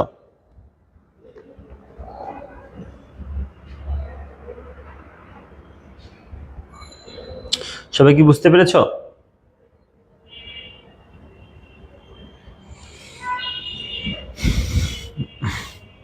সবাই কি বুঝছো সংখ্যা পদ্ধতি সংজ্ঞাটা? ওকে, আচ্ছা, তাহলে আমরা সংখ্যা পদ্ধতির সংজ্ঞাটা দেখলাম, এবং খেয়াল করলে একটু যদি সুন্দর করে একটু ভাবো তাহলে দেখবা এখানে এই সংখ্যাটা এবং এই দুইটা সংখ্যার মধ্যে একটা পার্থক্য আছে। এই সংখ্যাটাতে দেখো অঙ্কগুলা অবস্থানের জন্য নতুন মান জেনারেট করছে, যেমন এটাও 7 এইটাও 7, বাট পজিশনের জন্য এই 7টা 700, কিন্তু এই পজিশনের জন্য এটা অনলি 7, আর এই পজিশনের জন্যই কি এটা 20। কিন্তু এই সংখ্যা পদ্ধতিতে ভাইয়া এটা সত্যি যে কখনো বিয়োগ কখনো যোগ আমরা করেছি, কিন্তু এমন হয় নাই এই এক্স এর মান আজীবন 10, এই আই এর মান আজীবন 1, এই এক্স এর মান কি আজীবন 10, কিন্তু একটা বেয়াদবি করছে বলে বিয়োগ করে কি 19 পাবো। আর এই জায়গায় দেখা যাচ্ছে যে আমাদের প্রথমে কি 10, পরে 10, তারপরে কেউ বেয়াদবি করেনি বলে কি 21। তাহলে কথা যেটা হচ্ছে এই দুইটা সংখ্যা পদ্ধতির মধ্যে পার্থক্যটা হচ্ছে পজিশনাল পার্থক্য। যেমন এই সংখ্যা পদ্ধতিতে পজিশনের জন্য অঙ্কের নতুন মান হচ্ছে, আর এই সংখ্যা পদ্ধতিতে পজিশনের জন্য অঙ্কের নতুন মান হচ্ছে না। এই জন্যই দেখো সংখ্যা পদ্ধতি দুই ধরনের। কি বলেছি বলো? সংখ্যা পদ্ধতি দুই ধরনের। কয় ধরনের বলো? দুই ধরনের। তাহলে এই যে এইটাকে, এই যে এইটা যেটা লেখা হয়েছিল সেটা হচ্ছে পজিশনাল, আর এই পাশে যেটা লেখা হয়েছিল সেটা কি নন পজিশনাল। সবাই কি বুঝতে পেরেছো? সংখ্যা পদ্ধতি দুই ধরনের, একটা হচ্ছে পজিশনাল সংখ্যা পদ্ধতি, আর একটা কি বলতো, আর একটা হচ্ছে নন পজিশনাল সংখ্যা পদ্ধতি। পজিশনাল আর একটা হচ্ছে নন পজিশনাল। তো আমরা আসলে এই পজিশনাল সংখ্যা পদ্ধতি নিয়ে অনেক কথা বলতে চাই। পজিশনাল সংখ্যা পদ্ধতির মধ্যে খুব বেশি ব্যবহার করি কোনগুলো, এদেরকে নিয়েও জানতে চাই। সো আমি তোমাদেরকে প্রথমে একটু নন পজিশনাল সংখ্যা পদ্ধতির একটা সংজ্ঞা আর দুই একটা উদাহরণ দিয়ে একটু দেখাই দিতে চাই। দেখো, নন পজিশনাল, শুরুতে যেহেতু নন বসেছে, নন পজিশনাল মানে কি? আসলে পজিশনের কোনো দাম নেই। যাই হোক, আমি একটু তোমাদেরকে বুঝাই বলি। যেমন দেখো, ট্যালি তো চিনো, ট্যালি। দেখো আমি এখন যত লিখেছি এটা হচ্ছে 6, কেননা ট্যালির মাধ্যমে এটাকে 5 বোঝানো হয়, এটাকে 1 বোঝানো হয়। আর তো যোগ করে কত পাওয়া যায়? 6 পাওয়া যায়। কিন্তু আমি এখন যেটা লিখেছি এটা কিন্তু 11। এখন কত লিখেছি বলো? 11 লিখেছি। দেখো এটা হচ্ছে 5, এটা হচ্ছে 5, আর এটা হচ্ছে 1। আমাদের এখানে আসলে এমন না যে এইটা 5, এটা একটু পরে বসেছে বলে 5 হবে না, অন্য কিছু হবে, এরকম কোনো সুযোগ নাই। আগে বসুক পরে বসুক সে কিন্তু কি 5ই থাকছে, তাই না? এই জন্য এটা একটা নন পজিশনাল সংখ্যা পদ্ধতি। আরো সব থেকে ভালো উদাহরণ ছিল আমাদের কে বলতো? সব থেকে ভালো উদাহরণ ছিল আমাদের কি রোমান সংখ্যা পদ্ধতি, তাই না? দেখো ভাইয়া, এই যে এক্স মানে হচ্ছে কি 10, ভি মানে কত 5, আই মানে 1, এ আই মানেও 1, তাই না? 10, 5, 1, 1। কেউ কি বেয়াদবি করছে? কেউ বেয়াদবি করে নাই। 10-এর পরে 5, তারপরে 1, তারপরে 1। সো আমাদের এখানে কথা হচ্ছে এই আইটা আগে আইটা পরে, কিন্তু স্টিল তারা একই কিন্তু বুঝিয়েছে। এটা একটা নন পজিশনাল সংখ্যা পদ্ধতি। তাহলে তুমি যদি সংজ্ঞা দিতে চাও এভাবে বলতে পারো, কি বলতে পারো? এটা তো একটা সংখ্যা পদ্ধতি, নো ডাউট ভাইয়া। আমাদের পজিশনাল সংখ্যা পদ্ধতি ও সংখ্যা পদ্ধতি, আমাদের যে নন পজিশনাল সংখ্যা পদ্ধতি সেটাও কিন্তু কি বলতো? সংখ্যা পদ্ধতি। তাহলে আমরা সংজ্ঞায় এভাবে বলতে পারি, কি বলতে পারি? বলতে পারি যে সংখ্যা পদ্ধতিতে, কি বলতে পারি? যে সংখ্যা পদ্ধতিতে অঙ্ক প্রতীকগুলা যেখানেই বসুক না কেন, বুঝছো? মানে অঙ্ক প্রতীকগুলার পজিশন ইজেন্ট ইস্যু। যে সংখ্যা পদ্ধতিতে অঙ্ক প্রতীকগুলা যেখানেই বসুক না কেন, শুধুমাত্র অঙ্ক প্রতীকগুলার নিজস্ব মানের উপর ভিত্তি করে সংখ্যার মান নির্ণয় করা হয়। বুঝতে পেরেছো? যে সংখ্যা পদ্ধতিতে অঙ্ক প্রতীকগুলা যেখানেই বসুক না কেন, শুধুমাত্র কি অঙ্ক প্রতীকগুলার নিজস্ব মানের উপর ভিত্তি করে। তার মানে এখানে পজিশনের কোনো দাম নেই ভাই, তুই আগে বসলেও তোর মান যা, পরে বসলেও কি তোর মান তাই। এটাকে কি বলছি? নন পজিশনাল সংখ্যা পদ্ধতি। দেখো কিভাবে বলা হয়েছে। বলা হয়েছে যে সংখ্যা পদ্ধতিতে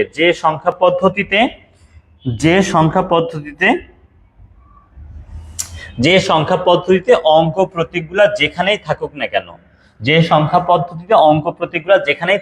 কেন, শুধুমাত্র অঙ্ক প্রতীকগুলার নিজস্ব মানের উপর ভিত্তি করে সংখ্যার মান নির্ণয় করা হয়, তাকে আমরা কি বলেছি? নন পজিশনাল সংখ্যা পদ্ধতি। বুঝছো? তাহলে ঘটনা যেটা দাঁড়িয়েছে সেটা হচ্ছে নন পজিশনাল সংখ্যা পদ্ধতির ক্ষেত্রে আমরা বলেছি যে সংখ্যা পদ্ধতিতে অঙ্ক প্রতীকগুলা যেখানেই থাকুক না কেন, মানে পজিশন ইজেন্ট ইস্যু। ইস্যু হচ্ছে কি অনলি তার নিজের মান কত তার, তাই না? এই জন্য বলেছি যে সংখ্যা পদ্ধতি অঙ্ক প্রতীকগুলা যেখানেই থাকুক না কেন, শুধুমাত্র অঙ্ক প্রতীকগুলার নিজস্ব মানের উপর ভিত্তি করে সংখ্যার মান নির্ণয় করা হয়, তাকে নন পজিশনাল সংখ্যা পদ্ধতি বলে। এবং আমি তোমাদেরকে অলরেডি ট্যালি নিয়ে কথা বলেছি, রোমান নিয়ে কথা বলেছি, কথা আসলে বলিনি, হায়ারোগ্লিফিক সংখ্যা পদ্ধতি নিয়ে, হায়ারোগ্লিফিক সংখ্যা পদ্ধতি নিয়ে। সো আমি তোমাদেরকে একটু হায়ারোগ্লিফিক্স নিয়ে বলি, এটা নিয়ে খুব বেশি কথা না বললেও সমস্যা নেই। দেখো হায়ারোগ্লিফিক্সে আমরা এরকম একই টাইপ সাইন 9টার বেশি দিই না আর কি। প্রথমে এরকম একটা সিঙ্গেল দাগ দিয়ে 1, 2টা দিলে 2, 3টা দিলে 3, এরকম বিশ্বাস করো 9টা যদি দাও, কয়টা দাও, ধরো 9টা দিয়েছো, 9টা মনে করো 3, 5, 9টা দিয়েছো, তাহলে এটা 9। কিন্তু 10 লেখার জন্য আমরা 10টা দাগ দিই নাই। তখন যেটা করি 10টা এরকম দাগ না দিয়ে একটা উল্টা ইউ দিই। উল্টা ইউ কি 10কে মিন করে। তুমি যদি 13 বোঝাতে চাও তাহলে কি একটা উল্টা ইউ, 3টা স্ট্রেট লাইন, এটা হচ্ছে 13। তুমি যদি 23 বোঝাতে চাও 23 এর জন্য কি করবা, 2টা উল্টা ইউ আর একটা কি 3টা হচ্ছে স্ট্রেট লাইন, এটা হচ্ছে কি বলতো 23। সবাই কি বুঝতে পেরেছো? আচ্ছা, এখন দেখো এভাবে তুমি হচ্ছে এই যে উল্টা ইউ তুমি 9টার বেশি দিতে পারবে না। ধরো 90 বোঝানোর জন্য কি 9টা উল্টা ইউ দাও, বাট 100 লেখার জন্য 10টা উল্টা ইউ এভাবে দিতে পারবে না। তোমাকে একটা এরকম কয়েল দেখাতে হবে। এই একটা কয়েল, ধরো এই একটা কয়েল, এই কয়েল দিয়ে আমরা কি বোঝাই জানো, 100 বোঝাই। আবার এই কয়েলও কি তুমি হচ্ছে 9টার বেশি দিতে পারবে না। ধরো তুমি চাচ্ছ 733 লিখবা, 733, তাহলে একটা কয়েল 100, 200, 300, 400, 500, 600, 700, 700 হয়ে গেছে। 733 বলেছি। 30-এর জন্য 3টা উল্টা ইউ, তাহলে কি 30 হয়েছে। আর 3-এর জন্য কি 3টা স্ট্রেট লাইন। তাহলে আমি এখানে কত লিখেছি বলো, এখানে আমি লিখেছি 733। আশা করি তোমরা বুঝতে পেরেছো যে এটা হচ্ছে কি বলতো 733, তাই না? এভাবেই তুমি দেখো এটাও কিন্তু 9টার বেশি দিতে পারবে না, লাইক 10টা দেওয়ার সুযোগ থাকছে না। তুমি যদি 1000 বোঝাতে চাও, তোমাকে এরকম হচ্ছে পদ্ম ফুল এঁকে দেখাতে হবে। ধরো হচ্ছে 2টা পাতাওয়ালা পদ্ম ফুল আর কি, যেমন ধরো এই যে এরকম, দেন হচ্ছে এটা কি লিখেছি বলতো, এটা হচ্ছে ধরো 1000, এরকম 2টা দিলে 2000। ধরো এখন তো 2024 সাল চলছে, তো তুমি যদি এই হায়ারোগ্লিফিক্সে 2024 সাল দেখাতে চাও, তখন তোমাকে কি করতে হবে 2000-এর জন্য। এই দেখো আমরা যেটা করলাম সেটা হচ্ছে একটা পদ্ম ফুল দিয়ে হচ্ছে কি 1000, আর একটা পদ্ম ফুল দিয়ে আমরা কি করেছি বলতো 2024। তাহলে 24 যেহেতু, মানে এখানে তো শত লাগছে না, মানে কয়েল লাগছে না, 24 দেখাতে হবে। 24-এর জন্য আমরা 2টা উল্টা ইউ দিলাম, 20 হয়ে গেল, আর 4টা এরকম স্ট্রেট লাইন দিলাম। এই হচ্ছে মোটামুটি 2024। আশা করি বুঝছো। এরকম করে দেখো তুমি 10,000 বোঝানোর জন্য এরকম আঙুল, ঠিক আছে, 20,000-এর জন্য 2টা আঙুল, আবার কি 9টার বেশি দিতে পারবে না। 1 লাখের জন্য এরকম ব্যাঙ, এটা আমি আঁকতে পারবো না। আর 10 লাখের জন্য দেখো, 10 লাখের জন্য এরকম মানুষ, মহিলা মানুষ, 2টা হাত উঁচু করা একটা মহিলা মানুষ, ঠিক আছে, এটা দিয়ে কি 10 লাখ, সরি, হ্যাঁ এটা হচ্ছে 10,000, এটা হচ্ছে 1 লাখ, এটা হচ্ছে 10 লাখ। তার মানে তুমি এই সংখ্যা পদ্ধতিতে আসলে 1 কোটি লিখতে পারবে না, কেননা 10টা এরকম কি দেওয়া যাবে না বলতো, 10টা হচ্ছে মানুষ দেওয়া যাবে না, ঠিক আছে। এই তাহলে আশা করি নন পজিশনাল সংখ্যা পদ্ধতি নিয়ে তোমাদের খুব একটা সমস্যা নেই। আমি এখন তোমাদেরকে নিয়ে যাচ্ছি পজিশনাল সংখ্যা পদ্ধতিতে। তার আগে একটা এমসিকিউ দেখে ফেলতে চাই। দেখো এমসিকিউটা খুবই গুরুত্বপূর্ণ, এটা খুব আসে। বলছে হায়ারোগ্লিফিক্স নিয়ে কথা বলতে হবে, বলো যে এখানে কোনটা উত্তর হবে। বলছে নন পজিশনাল সংখ্যা পদ্ধতি, পজিশনাল সংখ্যা পদ্ধতি, আর একটা অপশন হচ্ছে কি সংখ্যা পদ্ধতি। বলো তো এটার মধ্যে উত্তর কোনটা হবে, নন পজিশনাল নাকি সংখ্যা পদ্ধতি? কি উত্তর হবে বলো তো? দেখো হায়ারোগ্লিফিক্স যে একটা নন পজিশনাল সংখ্যা পদ্ধতি, এটা নিয়ে মনে হয় না কারো ডাউট আছে। সে পজিশনাল সংখ্যা পদ্ধতি না, আর ইউনো যে পজিশনাল হোক বা নন পজিশনাল হোক সবাই কি সংখ্যা পদ্ধতি। তাহলে আসলে উত্তরটা হবে নন পজিশনাল এবং কি সংখ্যা পদ্ধতি, এই দুইটা হবে উত্তর, এই দুইটা হয়ে যাবে উত্তর। তাহলে নন পজিশনাল সংখ্যা পদ্ধতি আর একটি কি বলতো সংখ্যা পদ্ধতি, এই দুইটা হয়ে যাবে উত্তর। তাহলে 1 আর 3 কি আছে এখানে, 1 আর 3 হচ্ছে গ। তাহলে এটার উত্তর হয়ে যাবে গ। এটার উত্তর কি হয়ে যাবে বলতো গ। আশা করি বুঝতে পেরেছি, এটার উত্তর হয়ে যাচ্ছে গ। এখন দেখো আমরা পজিশনাল সংখ্যা পদ্ধতি নিয়ে কথা বলতে চাই। পজিশনাল সংখ্যা পদ্ধতি নিয়ে কথা বলার আগে তোমাদেরকে একটু বলি, দেখো আমরা সব থেকে বেশি যেই পজিশনাল সংখ্যা পদ্ধতিটাকে ব্যবহার করি সেটা কিন্তু দশমিক। নাম কি বলতো, দশমিক। এই যে দশমিক যে সংখ্যা পদ্ধতি, এখানে তুমি হয়তো জানো যে মোট 10টা অঙ্ক থাকে। মোট কয়টা অঙ্ক থাকে বলতো? মোট অঙ্ক থাকে 10টা, 0 থেকে শুরু করে কোন পর্যন্ত, 9 পর্যন্ত। এবং এই যে অঙ্কগুলা কিভাবে আসছে আমি একটু বলি। দেখো আমাদের এক আগে দেখতে এরকম ছিল, এক দেখতে এরকম ছিল, এবং দেখো একে একটা কোণ, কয়টা অ্যাঙ্গেল, একটা কোণ, এই জন্য এটা কিন্তু এক। তারপরে দেখো দুই আগে দেখতে এরকম ছিল, দুইয়ে কয়টা কোণ, দুইয়ে দুইটা কোণ। তিন আগে দেখতে এরকম ছিল, তিনে দেখো তিনটা কোণ। চার আগে দেখতে এরকম ছিল, চারে দেখো কয়টা কোণ, চারটা কোণ। এরকম করেই আমাদের দেখো দশমিক সংখ্যা পদ্ধতির যে অঙ্কগুলা, সেগুলোতে এরকম নির্দিষ্ট সংখ্যক কোণ ছিল। যেমন দেখো একে একটা কোণ, দুইয়ে দুইটা, তিনে তিনটা, চারে চারটা, পাঁচে গুণে দেখো পাঁচটা কোণ, ছয়ে গুণে দেখো ছয়টা কোণ, ছয়ে কয়টা কোণ, দেখো ছয়ে ছয়টা কোণ, সাথে দেখো সাতটা কোণ, আটে দেখো আটটা কোণ, নয়ে নয়টা, আর শূন্য তো আসলে এরকম একটা কার্ভ টাইপ একটা শেপ ছিল, ইউনো যে কোণ হতে হলে স্ট্রেট লাইন হতে হয়, এর জন্য এখানে কোনো কোণ ছিল না। সো এদেরকে এগুলাই হচ্ছে কি আমাদের দশমিক সংখ্যা পদ্ধতির অঙ্কগুলা, বুঝছো? এগুলো হচ্ছে দশমিক সংখ্যা পদ্ধতির অঙ্কগুলা। তাহলে আমি এখন তোমাদেরকে পজিশনাল সংখ্যা পদ্ধতির সংজ্ঞা দিতে চাই, তবে তার আগে আমি তোমাদেরকে এখান থেকে কয়েকটা কথা বলতে চাই, এগুলো খুবই গুরুত্বপূর্ণ কথা, সবাই একটু লক্ষ্য করবা। দেখো আমরা এখানে একটা দশমিক সংখ্যা লিখেছি, কোন সংখ্যা লিখেছি বলেছি আমি? দশমিক। এই দশমিক বা ডেসিমেল সংখ্যার এই যে এই পার্টটাকে আমরা হয়তো অনেকেই জানি যে কি বলা হয় বলতো? পূর্ণাংশ বলা হয়। কি বলা হয় বলতো? পূর্ণাংশ। পূর্ণাংশ বলে, পূর্ণাংশ। ইংলিশে বললে ইন্টিজার পার্ট বলে, ইন্টিজার, বুঝছো? তাহলে এখানে 654টা কি বলতো? পূর্ণাংশ বা ইন্টিজার। আর এই যে 0.45 এটাকে বলা হয় ভগ্নাংশ বা কি ফ্র্যাকশনাল পার্ট। তাহলে আমাদের একটা সংখ্যার, আশা করি তোমরা এই যে পূর্ণাংশ এবং ভগ্নাংশ বুঝছো, তাই না? পূর্ণাংশ বুঝছো এবং কি বুঝেছো বলতো? ভগ্নাংশ বুঝছো। এবং দেখো এই পয়েন্টটাকে নিয়ে একটু কথা বলি, যেটাকে আসলে র্যাডিক্স বলে। কি বলে? র্যাডিক্স। র্যাডিক্সের সংজ্ঞা আসে কিন্তু অনেক, মাথায় রাখবা।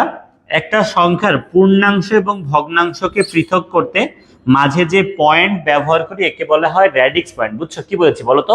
একটা সংখ্যার পূর্ণাংশ এবং ভগ্নাংশকে, একটা সংখ্যার পূর্ণাংশ এবং ভগ্নাংশকে পৃথক করতে মাঝে যে পয়েন্ট ব্যবহার করি তাকে কি বলি আমরা বলতো?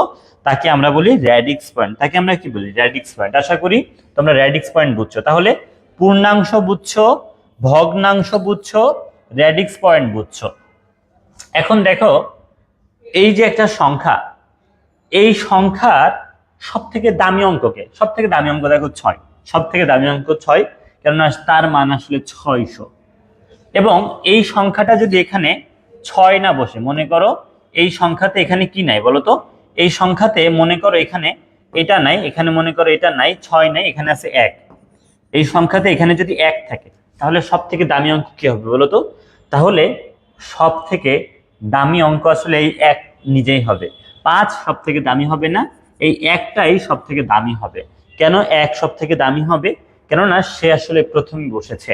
সে আসলে কি প্রথমে বসেছে, তার মান হয়ে যাবে 100। তার মান কত হয়ে যাবে? 100। আর এই 5 এর মান কত বলতো? 50। কেননা আমাদের এই সংখ্যা পদ্ধতিতে আমাদের কি, যে প্রথমে বসেছে তার মানই সব থেকে বেশি। এই 6 এর পরিচয় আসলে মোস্ট সিগনিফিকেন্ট ডিজিট। কি বলেছি? মোস্ট সিগনিফিকেন্ট ডিজিট বা এমএসডি। অনেকে এমএসডিটা বোঝে না, আমি আরেকটা বার বলি। দেখো এই পুরা সংখ্যাতে 654.45 পুরা সংখ্যাতে সব থেকে দামি অঙ্ক 6। সব থেকে দামি অঙ্ক 6, কেননা এই 6 এর মানে কি 600। এখানে যারা যারা আছে সবার থেকে বেশি, ইভেন এখানে 1 বসলেও সবার থেকে সে বড়ই হইতো। তার মানে আমাদের পজিশনাল সংখ্যা পদ্ধতিতে শুরুর অঙ্কটাকে বা প্রথম অঙ্কটাকে আসলে কি বলা হয়? Most significant digit. সিগনিফিকেন্ট মানে কি? গুরুত্বপূর্ণ। সিগনিফিকেন্সি তো বুঝো, তাই না? এই সংখ্যায় সব থেকে বেশি সিগনিফিকেন্সি কিন্তু এর, এই 6 মানে 600, তাই না? এই জন্য আমরা এই 6কে কি বলেছি? এমএসডি বলেছি বা মোস্ট সিগনিফিকেন্ট ডিজিট বলেছি। এমএসডি বলেছি বা কি বলেছি বলতো? মোস্ট সিগনিফিকেন্ট ডিজিট বলেছি। আশা করি সবাই বুঝতে পেরেছো, তাই না?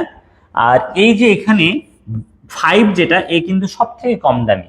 দেখো এখানে এই 4 এর মান হচ্ছে 0.4, কিন্তু এই 5 এর মান হচ্ছে 0.05। তার মানে সব থেকে কম দামি হচ্ছে এই 5টা। এই জন্য এই 5টাকে আমরা বলবো এলএসডি বলবো, একটা মাদক আসলে এলএসডি। আসলে এলএসডি মানে হচ্ছে লিস্ট সিগনিফিকেন্ট ডিজিট। কি বলেছি বলতো? লিস্ট সিগনিফিকেন্ট ডিজিট, সব থেকে কম দামি ডিজিট সে, লিস্ট সিগনিফিকেন্ট ডিজিট। তাহলে আশা করি তোমরা বুঝতে পেরেছো পূর্ণাংশ, তোমরা বুঝতে পেরেছো ভগ্নাংশ, তোমরা বুঝতে পেরেছো র্যাডিক্স, তোমরা বুঝতে পেরেছো এমএসডি, তোমরা বুঝতে পেরেছো এলএসডি বা লিস্ট সিগনিফিকেন্ট ডিজিট। তাইলে আমি তোমাদেরকে লাস্টে যে এমএসডি আর এলএসডিটা বুঝিয়েছি। এখন আমি তোমাদেরকে এখন পজিশনাল সংখ্যা পদ্ধতির একটা সংজ্ঞা দিতে চাই। দেখো, আমরা নন পজিশনাল সংখ্যা পদ্ধতিতে বলেছিলাম যে সংখ্যা পদ্ধতিতে অঙ্ক প্রতীকগুলা শুধুমাত্র নিজস্ব মানের উপর ভিত্তি করে সংখ্যার মান নির্ণয় করা হয় তাকে বলেছিলাম নন পজিশনাল সংখ্যা পদ্ধতি। তাহলে নন পজিশনাল সংখ্যা পদ্ধতিতে আমরা বলেছি এই নন পজিশনাল সংখ্যা পদ্ধতিতে কি শুধুমাত্র অঙ্ক প্রতীকগুলা নিজস্ব মানের উপরই ভিত্তি করে সংখ্যার মান নির্ণয় করা হয়, তার মানে কি নিজের মানেরই দাম। কিন্তু এই পজিশনাল সংখ্যা পদ্ধতিতে নিজের মানের তো দাম আছেই ভাই, নিজের মানের দাম আছে না? অবশ্যই।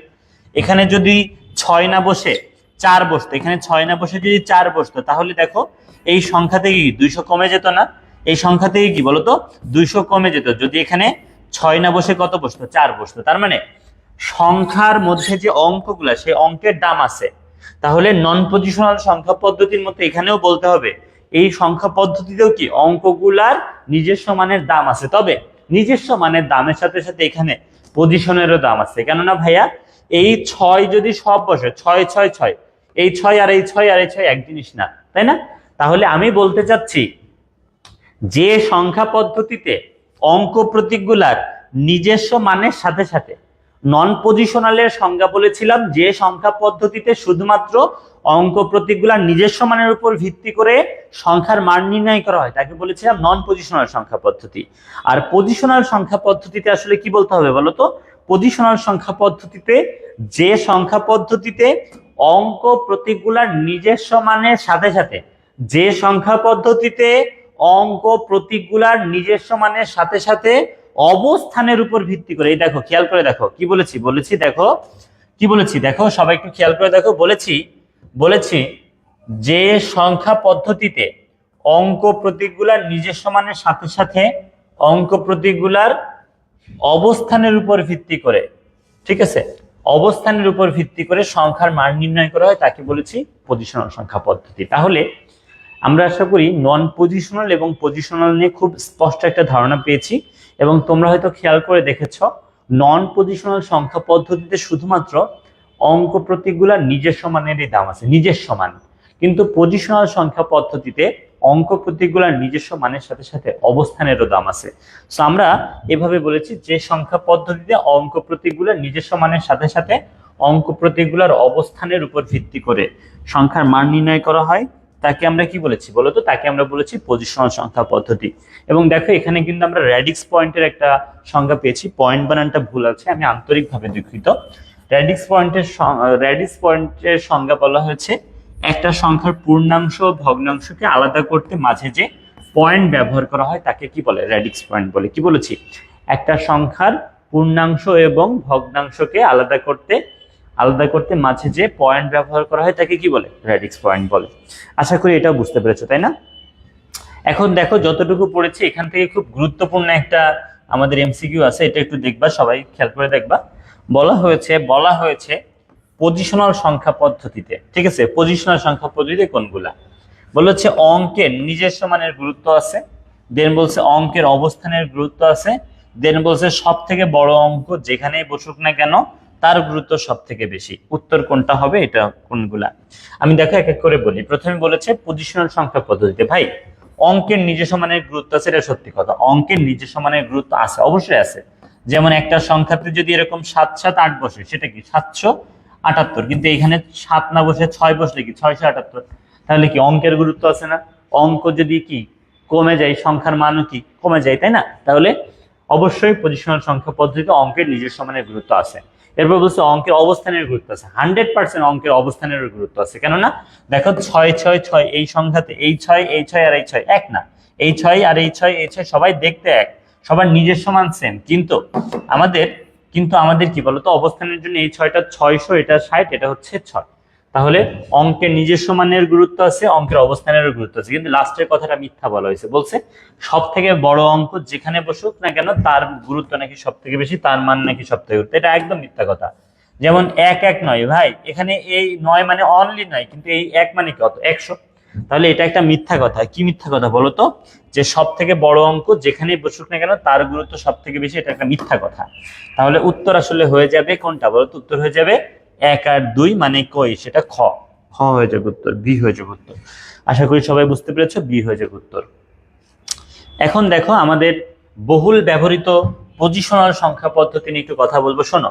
আমাদের বইতে বলা হয়েছে পজিশনাল সংখ্যা পদ্ধতি নাকি 4 ধরনের। পজিশনাল সংখ্যা পদ্ধতি 4 ধরনের, এটা একটা মিথ্যা কথা। পজিশনাল সংখ্যা পদ্ধতির ওইরকম কোনো ধরন ফরন হয় না। পজিশনাল সংখ্যা পদ্ধতির অনেক ধরন আছে। 2টা অঙ্ক থাকলে কি বাইনারি, 3টা থাকলে টার্নারি, 4টা, 5টা, 6টা, 7টা, 8টা, 9টা সব হতে পারে। কিন্তু আমরা কথা বলতে চাই বহুল ব্যবহৃত পজিশনাল সংখ্যা পদ্ধতি নিয়ে, বুঝছো? আমাদের যে বাইনারি, অক্টাল, ডেসিমেল আর একটা কি বলতো হেক্সাডেসিমেল, এগুলো আসলে কি বলতো বহুল ব্যবহৃত পজিশনাল সংখ্যা পদ্ধতি। এগুলো কি কি বলেছি বলতো?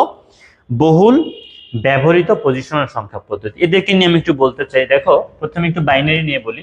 বাইনারির বানানে রশ্মি দিবা, ঠিক আছে? তাহলে আমরা বাইনারি নিয়ে জানতে চাই। বাইনারি দেখো আমাদের যে বাইনারি সংখ্যা পদ্ধতি, যেখানে বাই মানে কিন্তু 2, আমাদের বাইনারি সংখ্যা পদ্ধতিতে বাই মানে কি বলতো? 2। বাই মানে 2, এই জন্য এই সংখ্যা পদ্ধতিতে মোট 2টা অঙ্ক থাকে। বাইনারিতে মোট অঙ্ক থাকে কয়টা বলতো? 2টা। সেই 2টা অঙ্ক কত বলতো? 0 আর 1।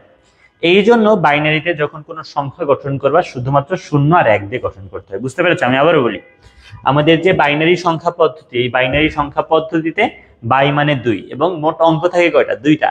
অঙ্কগুলা কি সবারই কিন্তু 0 দিয়ে শুরু। এই জন্য বাইনারিতে মোট 2টা অঙ্ক, সেই 2টা কি 0 1 2 না, কিন্তু 0 আর 1, এই দুইটা হচ্ছে অঙ্ক। এরপরে দেখো আমাদের যে অক্টাল সংখ্যা পদ্ধতির নাম কি বলেছে? অক্টাল। অক্টালে অক্টা মানে কিন্তু 8, অক্টা মানে 8 এবং মোট অঙ্ক থাকে, বিশ্বাস করো আমাকে, 8টা। মোট অঙ্ক থাকে কয়টা বলো তো? 8টা। সেই 8টা অঙ্ক কিন্তু 0 থেকে শুরু করে 7 পর্যন্ত। এই জন্য কোনো একটা সংখ্যা তুমি যদি অক্টালে লিখতে চাও 0 থেকে 7 এই অঙ্কগুলোর মধ্য থেকেই লিখতে হবে, এর বাইরে লিখতে পারবা না। ডেসিমেল নিয়ে তো বলার কিছু নাই, তাই না? ডেসিমেল বা যেটাকে আমরা দশমিক বলে থাকি, ডেসিমেলের ডেসি মানে 10, মোট অঙ্ক থাকবে কয়টা? 10টা। সেই 10টা অঙ্ক আসলে 0 থেকে শুরু করে কোন পর্যন্ত বলতো? 9 পর্যন্ত। এই জন্য কোনো একটা সংখ্যা ডেসিমেলে যদি লিখতে চাও 0 থেকে 9 এদেরকে ব্যবহার করতে হবে। একটু স্পেশালি কথা বলতে চাই হেক্সাডেসিমেল নিয়ে, স্পেশালি কথা বলতে চাই হেক্সাডেসিমেল নিয়ে। হেক্সাডেসিমেল নাম কি বলেছি বলতো? হেক্সাডেসিমেল নিয়ে। দেখো ভাইয়া, হেক্সা মানে 6, কি বলেছি আমার সাথে কথা বলো? হেক্সা মানে 6 এবং ডেসি মানে 10। মোটদা কথা হইতেছে হেক্সাডেসি মানে 16। হেক্সাডেসি মানে কি বলতো? 16। হেক্সাডেসি মানে যেহেতু 16, তাই মোট 16টা অঙ্ক থাকবে হেক্সাডেসিমেলে। হেক্সা মানে 6, ডেসি মানে 10, তাহলে মোট কয়টা অঙ্ক থাকবে? মোট অঙ্ক থাকবে 16টা। এই 16টা অঙ্ক 0 থেকে শুরু করে 0 1 2 3 4 5 6 7 8 9, দেন কি বলতো? দেন আসলে 10 11 12 13 14 15, এগুলো আসলে হয়তো অনেকে ভাবতে পারো যে এগুলাই, কিন্তু না। হেক্সাডেসিমেলে আসলে 0 থেকে 9 ঠিক আছে, কিন্তু তারপরে আর ঠিক নাই। কেননা তুমি এদেরকে অঙ্ক বলবা। হেক্সাডেসিমেলে কি এগুলাকে অঙ্কই তো বলবা। হেক্সাডেসিমেলে মোট যেহেতু কি 16টা অঙ্ক থাকবে, তোমার মনে প্রাণে এটাই তো বিশ্বাস যে এগুলো সবই অঙ্ক। কিন্তু এক অঙ্কে কি এরকম 2টা অঙ্ক লেখা যায় যে 10 যে লিখেছো 10-এ কি এক একটা অঙ্ক, 0 একটা অঙ্ক, 11-তে কি এক একটা 12-তে কি এক একটা 2 একটা, এরকম হবে না। এই জন্য 9-এর পরে আমরা এরকম 10 না লিখে 10-এর পরিবর্তে এ লিখি, বুঝছো? তাহলে হেক্সাডেসিমেলে এটাই সত্যি যে 16টা অঙ্ক, সেই 16টা অঙ্ক ফার্স্টে 0 থেকে শুরু করে কোন পর্যন্ত? 9। দেন 9-এর পরে আমরা 10 না লিখে এ লিখি, বুঝছো? 11 না লিখে কি লিখি? বি লিখি। 12 না লিখে সি লিখি। 13 না লিখে ডি লিখি। 14 না লিখে ই লিখি। 15 না লিখে কি এফ লিখি। মাথায় রাখবে এগুলা। হেক্সাডেসিমেলে টোটাল অঙ্ক কয়টা? হেক্সাডেসিমেলে টোটাল অঙ্ক হচ্ছে 16টা। সেই 16টা অঙ্ক ফার্স্টে 0 থেকে 9, দেন 10 11 12 13 14 15 এইভাবে না লিখে 9-এর পরে কি A B C D E F এভাবে লিখি। এবং তোমরা এখানে একটু খেয়াল করে রাখবা, মানে যদি বলি সি, সি মানে কত? দশমিকের সি মানে কত? বললাম যে হেক্সাডেসিমেলের সি দশমিকে কত? তুমি ভাই বললো না 13, কেননা সি ছাগলের 3 নম্বর বাচ্চা লাগে। সি 13 কি 13 13 3 3 3 একটা ফ্লেভার পাওয়া যায় ভাই, ব্যাপারটা এরকম না। 10 থেকে শুরু হয়েছে, 10 মানে 11 মানে বি, তাহলে দেখো সি মানে কিন্তু 12। মাথায় রাখবা। সবাই সবকিছু ঠিক করে ভুল এটাই করো। বললাম যে হেক্সাডেসিমেলের ডি দশমিকের কত সমান, তুমি বলবা 14 সমান। না রে ভাই 14 না 13 সমান, এটা একটু মাথায় রাখবা। আশা করি বুঝছো। তাহলে আমরা মাত্র এদেরকে নিয়ে কথা বললাম। এখন আমাদের এখান থেকে একটা কঠিন কোশ্চেন আসে। এটা একটা বোর্ড কোশ্চেন, এটা একটু সবাই দেখবা, এটা খুবই কঠিন একটা কোশ্চেন, সবাই একটু খেয়াল করে দেখো। বলছে বলছে হেক্সাডেসিমাল সংখ্যা পদ্ধতির ডি দশমিক সংখ্যা পদ্ধতির কতর থেকে এক বেশি। হেক্সাডেসিমাল সংখ্যা পদ্ধতির ডি সেটা দশমিক সংখ্যা পদ্ধতির কতর থেকে এক বেশি, বুঝছো? হেক্সাডেসিমাল সংখ্যা পদ্ধতির ডি সেটা দশমিকের কতর থেকে এক বেশি। আচ্ছা আমি একটু বলি, হেক্সাডেসিমালের ডি মানে দশমিকের কত, 13 সমান, এটা তো জানো। বলছে হেক্সাডেসিমাল সংখ্যা পদ্ধতির যে ডি সেটা দশমিক সংখ্যা পদ্ধতির কতর থেকে এক বেশি। 12 পরেই তো 13 হয়, তাহলে কি 12 থেকে এক বেশি না? আমার কথা কি বুঝতে পেরেছ? হেক্সাডেসিমালের ডি যেটা সেটা দশমিকের কতর থেকে এক বেশি, 12 থেকে এক বেশি। কেননা হেক্সাডেসিমালের ডি তো কি দশমিকের 13 সমান। আমার কথা আবার বুঝো, হেক্সাডেসিমালের যে ডি সেটা দশমিকের কত সমান, 13 সমান।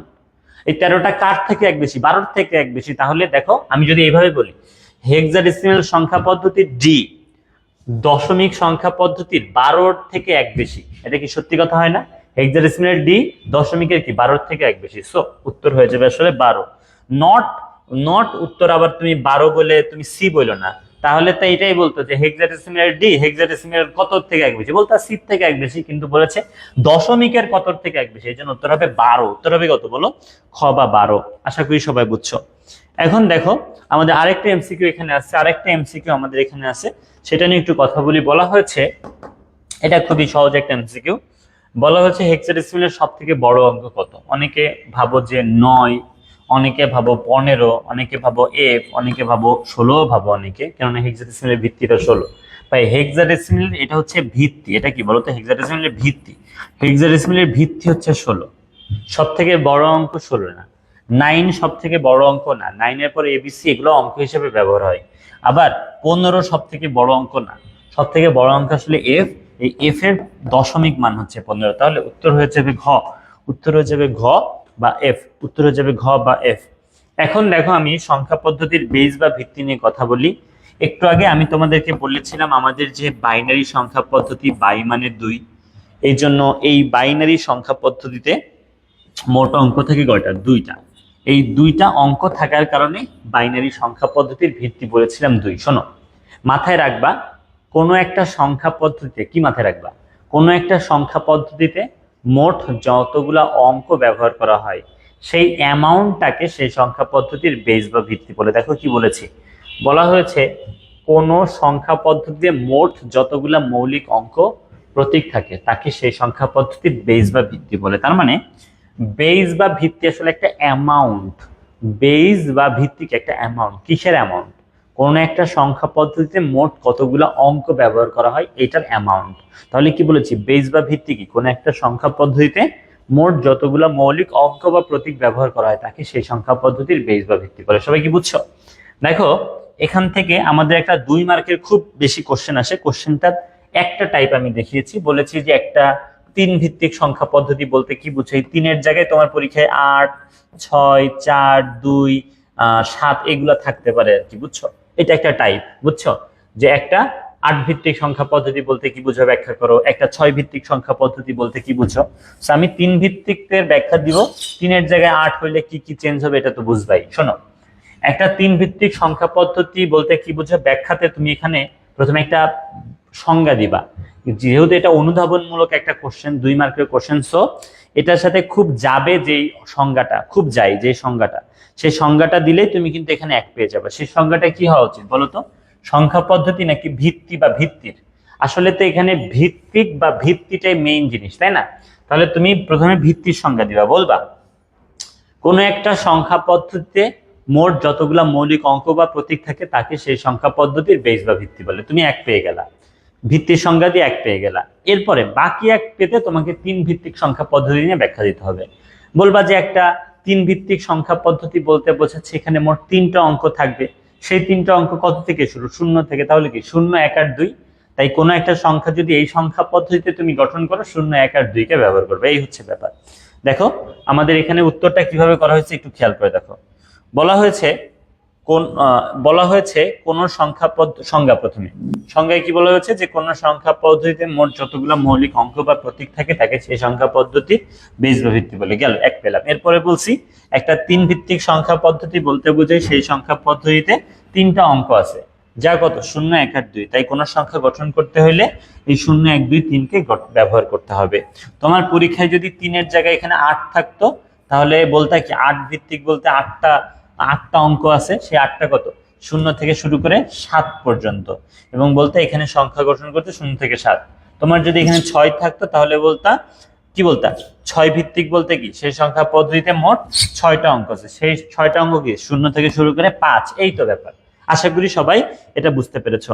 এখন দেখো বাইনারি, অক্টাল, হেক্সাডেসিমেল বা ডেসিমেলের একটা সংজ্ঞা এখানে দেওয়া হয়েছে। সংজ্ঞাটা সবার একই রকম সংজ্ঞা। দেখো বাইনারি সংজ্ঞা বলা হয়েছে 2 ভিত্তি বিশিষ্ট যে পজিশনাল সংখ্যা পদ্ধতিতে। কি বলা হয়েছে? 2 ভিত্তি বিশিষ্ট। কি বলা হয়েছে বলো? 2 ভিত্তি বিশিষ্ট যে পজিশনাল সংখ্যা পদ্ধতিতে শুধুমাত্র 2টা অঙ্ক থাকে। কি বলা হয়েছে? 2 ভিত্তি বিশিষ্ট যে পজিশনাল সংখ্যা পদ্ধতিতে শুধুমাত্র 2টা অঙ্ক থাকে এবং কোন সংখ্যা গঠন করতে এই 2টা অঙ্কের মধ্য থেকে ব্যবহার করা হয় তাকে বাইনারি সংখ্যা পদ্ধতি বলে। বুঝতে পেরেছো? বাইনারি সংখ্যা পদ্ধতির সংজ্ঞা বুঝছো? কি বলা হয়েছে বলো? 2 ভিত্তি বিশিষ্ট যে পজিশনাল সংখ্যা পদ্ধতিতে। কি বলা হয়েছে?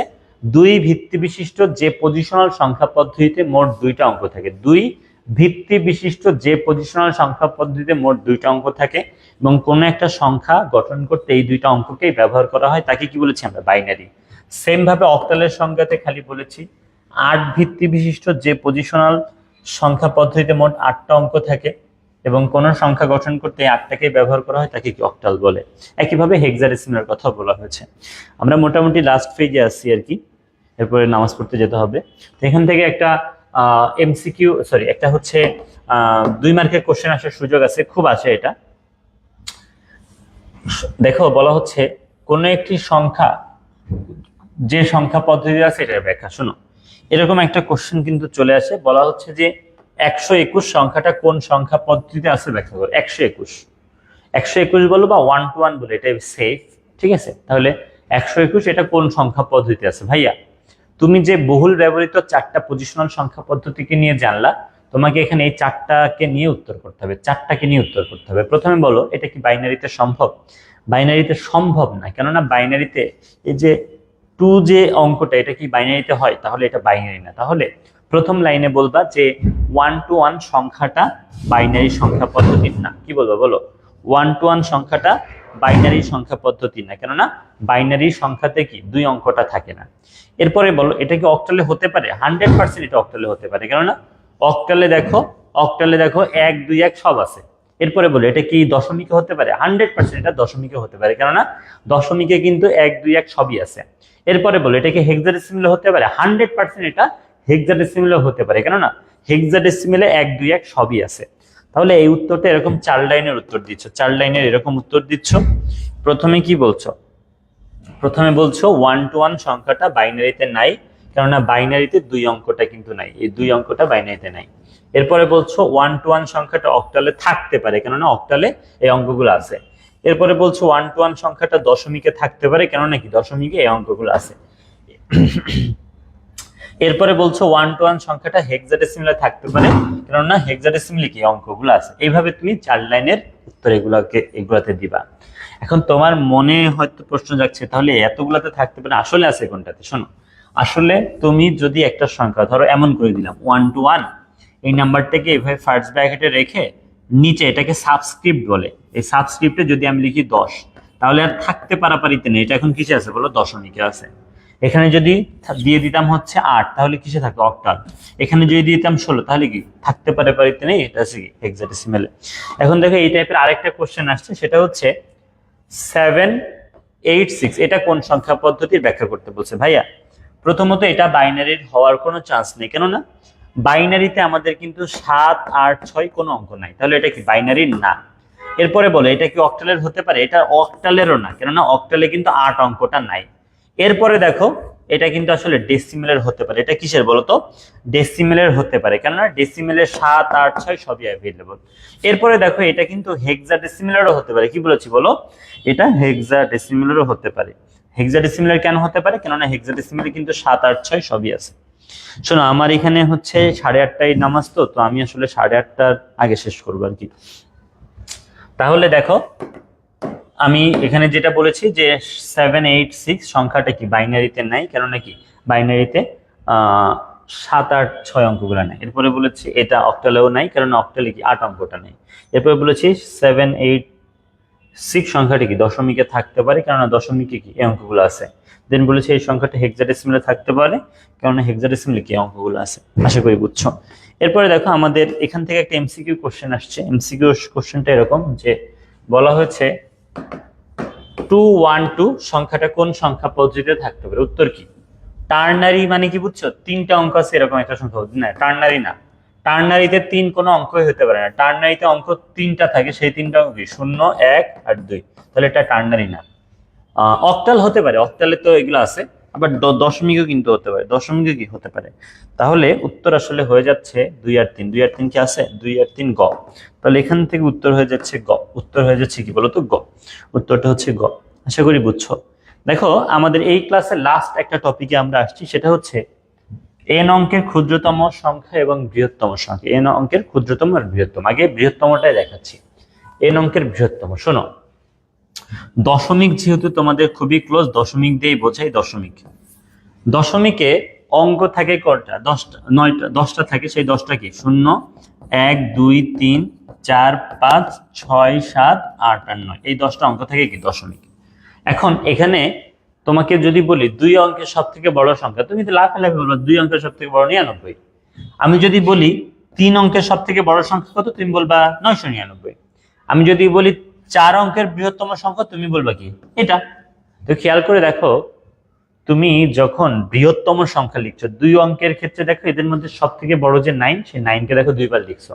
আমি যদি বলি 3 অঙ্কের বৃহত্তম সংখ্যা, তুমি দেখো 3টা 9 লিখেছো।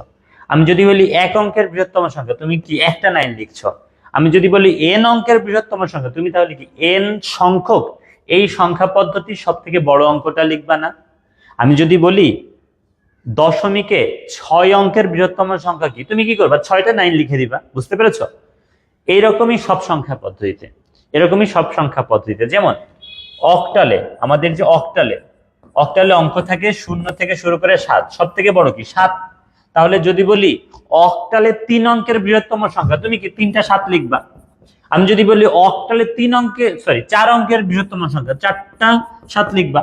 বাইনারিতে আমাদের যে বাইনারির অঙ্ক থাকে কি 0 আর 1, 2টা। তাহলে আমি যদি বলি বাইনারিতে 2 অঙ্কের বৃহত্তম সংখ্যা, কি করবা? 1 তো বড়, তাহলে 1 2বার লিখবা। আমি যদি বলি বাইনারির 3 অঙ্কের বৃহত্তম সংখ্যা, 3টা 1 লিখবা। আমি যদি বলি বাইনারির 4 অঙ্কের বৃহত্তম সংখ্যা, 4টা 1 লিখবা। আশা করি বুঝতে পেরেছো।